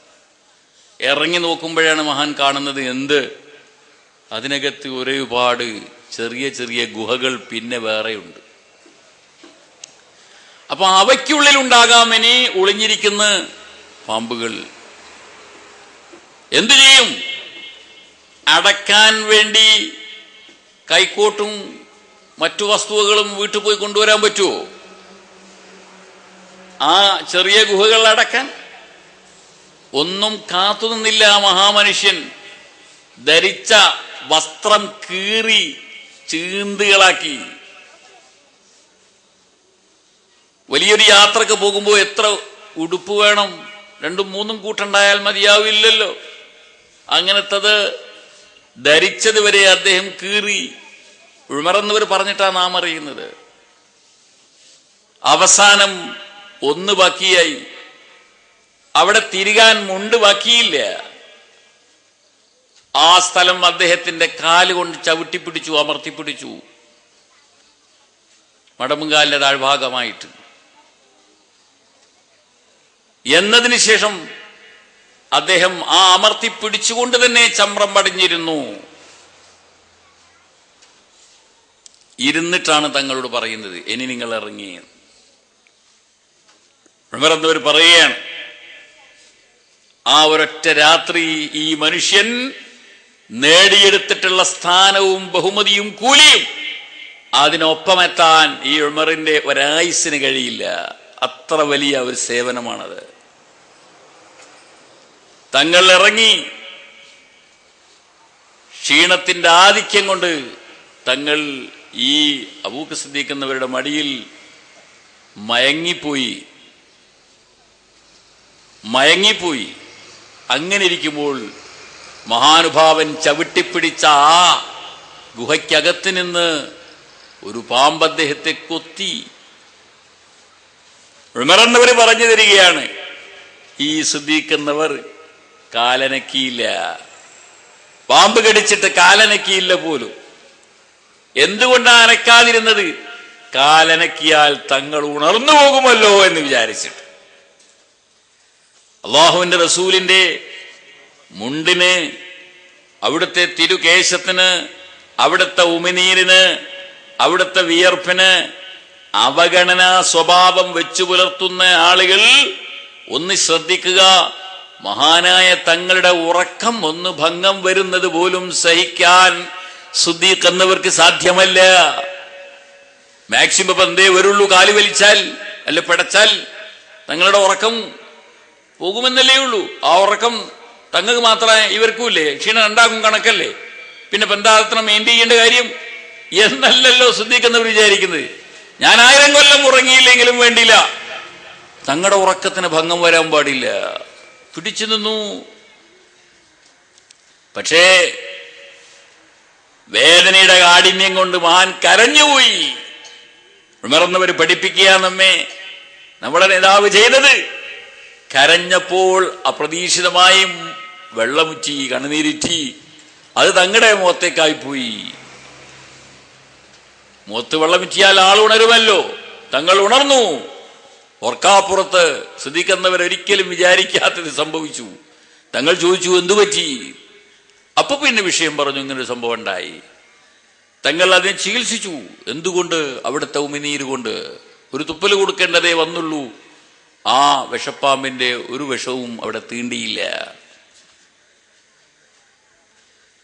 ഈ നിലക്ക് അന്നത്തെ രാത്രി കഴിച്ചുകൂട്ടിയ ഈ മഹൽ വ്യക്തിത്വത്തിന്റെ ചെയ്തി, അതിനൊപ്പം നിൽക്കാൻ ഈ ഉമറിന്റെ ആയുഷ്കാലം അത്രയുമുള്ള അമലുകൾക്ക് സാധ്യമല്ല എന്ന് മഹാനായ ഉമർ റളിയല്ലാഹു അൻഹുവാണ്, 2ാം ഖലീഫയാണ് എന്നെയും നിങ്ങളെയും പഠിപ്പിക്കുന്നത്. സിദ്ദീഖ് എന്നവർ അങ്ങനെ ചെയ്തുവെങ്കിൽ അതിൽ നിന്ന് കിട്ടുന്ന പാഠം, മഹാനായ റസൂലുള്ളാഹി സ്വല്ലല്ലാഹു അലൈഹി വസല്ലമ തങ്ങളുടെ നിദ്രയെ പോലും ഏത് രൂപത്തിലാണ് നാം ഇഹ്തിറാം ചെയ്യേണ്ടത്, ആദരവോടെ കാണേണ്ടത് എന്ന ഗുണപാഠമാണ്. എൻ്റെ സുഹൃത്തുക്കളെ, അതുകൊണ്ട് തന്നെ ഈ വർത്തമാന സമയത്ത് നമ്മുടെ മുമ്പിൽ വന്നുപെട്ടിട്ടുള്ള ഒരു വലിയ മുസീബത്താണ്, ഒരു വലിയ വിപത്താണ്. ആരൊക്കെയുണ്ട് ഈമാനുള്ളവർ, ആരൊക്കെയുണ്ട് ഈമാൻ കുറഞ്ഞവർ, ആരൊക്കെയുണ്ട് നിഫാഖുള്ളവർ, ആരൊക്കെയുണ്ട് ഇസ്ലാമിന്റെ വിരോധികൾ, ഇത് വേർതിരിച്ചറിയുന്നതിന് വേണ്ടി നമ്മുടെ മുമ്പിലേക്ക് എത്തിയിട്ടുള്ള ഒരു പരീക്ഷണത്തിന്റെ ക്വസ്റ്റ്യൻ പേപ്പറാണ് എന്ന് നാം മനസ്സിലാക്കണം. വർത്തമാന സമയത്തെ സംഭവവികാസങ്ങൾ പ്രമാണങ്ങൾ വെച്ചുകൊണ്ട് ഈ സംഭവങ്ങളെ കാണുന്ന സന്ദർഭത്തിൽ മഹാനായ റസൂലുള്ളാഹി സ്വല്ലല്ലാഹു അലൈഹി വസല്ലമ തങ്ങളുടെ ആ തിരുശേഷിപ്പുകളെ അതർഹിക്കുന്ന കാര്യഗൗരവത്തോടുകൂടെ കൈകാര്യം ചെയ്യുന്നവരാരോ അവർ യഥാർത്ഥ ഈമാനുള്ള, യഥാർത്ഥമായ ഇസ്ലാമുള്ള, യഥാർത്ഥമായ വിശ്വാസികളായിരിക്കും. അതേസമയം ഈ പറയുന്ന പരീക്ഷയിൽ ഇപ്പറയുന്ന ക്വസ്റ്റ്യൻ പേപ്പർ കയ്യിൽ കിട്ടുമ്പോൾ അവയ്ക്കൊന്നും നേർക്ക് നേരെ ഉത്തരം ചെയ്യാതെ എത്ര ആളുകൾ പല നിലക്കുള്ള കോറിയിടലും ഈ ക്വസ്റ്റ്യൻ പേപ്പറിൽ, ആൻസർ പേപ്പറിൽ കോറിയിട്ട് പോകുന്നുവോ അവരൊക്കെയും തന്നെ ഈമാനിന് ദോഷം സംഭവിക്കുന്ന ആളുകളാണ് എന്നുമുള്ള ഒരു തിരിച്ചറിവ് ഇത്തരുണത്തിൽ നമുക്കുണ്ടാവണം. വംതാസുൽ യൗമ അയ്യുഹൽ മുജ്രിമൂൻ, അല്ലയോ കുറ്റവാളികളെ, നിങ്ങൾ ഇന്നത്തെ ദിവസത്തിൽ ഒന്ന് മറ്റുള്ളവരിൽ നിന്ന് മാറി നിൽക്കുക, വേർതിരിഞ്ഞു നിൽക്കുക. നിങ്ങൾ എല്ലാവർക്കും ഒപ്പം കൂട്ടം കൂടി നിൽക്കല്ലേ, മറിച്ച് നിങ്ങൾ നിങ്ങളായിട്ട് തന്നെ ഇങ്ങോട്ട് മാറി നിൽക്കുക എന്ന് അള്ളാഹു പറയുന്ന ഒരു ദിവസമുണ്ട്. വംതാസുൽ യൗമ അയ്യുഹൽ മുജ്രിമൂൻ. ഇന്നിവിടെ ഒരുപക്ഷെ മുനാഫിഖായിട്ടുള്ളവനും ഈമാന് ളുഴുഫുള്ളവനും കുറ്റവാളിയായിട്ടുള്ളവനും പരിശുദ്ധമായ ഇസ്ലാമിൽ മുറുകെ പിടിക്കുന്നവനും സ്വാലിഹനും ഫാസിഖിനുമൊക്കെ ഇടകലർന്നുകൊണ്ട് ഒരു മഹല്ലിൽ ജീവിക്കാൻ കഴിഞ്ഞു എന്ന് വരാം. ആർക്കും ആരെ പറ്റിയും വിധി എഴുതാൻ ഒരു പക്ഷേ സാധിച്ചില്ല എന്നും വരാം. കമ്മിറ്റിക്ക് ആ മഹല്ലിലുള്ള എല്ലാവരും ഒരുപോലെയാണ്. റേഷൻ ഷാപ്പുകാർക്ക് ആ മഹല്ലിലുള്ള എല്ലാവരും ഒരുപോലെയാണ്. അതുപോലെ പോലീസിനും ഗവൺമെന്റിനുമൊക്കെ എല്ലാവരും ഒരുപോലെയാണ്. ഇന്നാലിന്നവൻ മുജ്രിമ്, ഇന്നാലിന്നവൻ മുഹ്സിന് എന്ന് അവർക്കാർക്കും ഒരുപക്ഷെ തീരുമാനിക്കാൻ കഴിഞ്ഞില്ല എന്ന് വരാം. ആയതുകൊണ്ട് ഇവിടെ സ്വന്തം സ്ഥിതി പുറത്ത് കാണിക്കാതെ അങ്ങട്ട് ജീവിച്ചു പോവാൻ സാധിച്ചു എന്ന് വരാം. പക്ഷേ മശ്റിൽ എല്ലാവരും കൂടി ഇങ്ങനെ കൂടിക്കുഴഞ്ഞു നിൽക്കുന്ന അവസരത്തിൽ അള്ളാഹുവിന്റെ ഒരു അറിയിപ്പാണ്, വംതാസുൽ യൗമ അയ്യുഹൽ മുജ്രിമൂൻ. ഏ കുറ്റവാളികളെ, നിങ്ങൾ കൂട്ടത്തിൽ ചേർന്ന് നിൽക്കല്ലേ, നിങ്ങൾ ഒരു പ്രത്യേക വർഗമാണ്, ആയതുകൊണ്ട് ഇങ്ങോട്ട് വേർതിരിഞ്ഞു തന്നെ നിൽക്കുക എന്ന്. അങ്ങനെയുള്ള ആ വേർതിരിവിന്റെ അവസരത്തിൽ യാതൊരു സംശയവും വേണ്ട, മഹാനായ റസൂലുള്ളാഹി സ്വല്ലല്ലാഹു അലൈഹി വസല്ലമ തങ്ങളെ വല്ല വിധേനയും വേദനിപ്പിച്ചിട്ടുള്ള വ്യക്തിത്വങ്ങൾ അങ്ങനെ മുജ്രിമുകളുടെ ഭാഗത്തേക്ക് മാറി നിൽക്കേണ്ടി വരും. അല്ലാഹു സുബ്ഹാനഹു വ തആല അത്തരം ഒരു ദുര്യോഗത്തിൽ നമ്മെ ആരെയും ഉൾപ്പെടുത്താതിരിക്കുമാറാവട്ടെ എന്ന ദുആയോടുകൂടെ തൽക്കാലം ഞാൻ എന്റെ വാക്കുകൾ അവസാനിപ്പിക്കുകയാണ്. അല്ലാഹു സുബ്ഹാനഹു വ തആല ഇവിടെ ഒരുമിച്ചതുപോലെ തന്നെ നമ്മെ എല്ലാവരെയും സ്വർഗരാജ്യത്തിൽ ഒരുമിച്ച് കൂട്ടിത്തരുമാറാവട്ടെ. ആ മഹാനായ നബി സല്ലല്ലാഹു അലൈഹി വസല്ലമ തങ്ങളുടെ ജസദ് തന്നെ ഒരു പ്രാവശ്യമെങ്കിലും സ്വപ്നത്തിൽ ദർശിച്ചുകൊണ്ട് നമ്മുടെ ശരീരവും തങ്ങളുടെ ശരീരവും തമ്മിൽ ആ ബന്ധിക്കലിനുള്ള ഒരവസരം തമ്പുരാൻ ഒരുക്കി തരുമാറാവട്ടെ എന്നുകൂടി ദുആ നടത്തി ഞാൻ എന്റെ വാക്കുകൾ അവസാനിപ്പിക്കുന്നു. ഇനി ഉസ്താദന്മാര് വേറെയും സംസാരിക്കാനുണ്ട്. ബാക്കിയുള്ള കാര്യങ്ങൾ തുടർന്ന് ചെയ്തതിനു ശേഷം നമുക്കൊന്നിച്ച് പിരിഞ്ഞു പോവാം. വആഖിറു ദഅ്വാനാ അനിൽ ഹംദുലില്ലാഹി റബ്ബിൽ ആലമീൻ. അസ്സലാമു അലൈക്കും.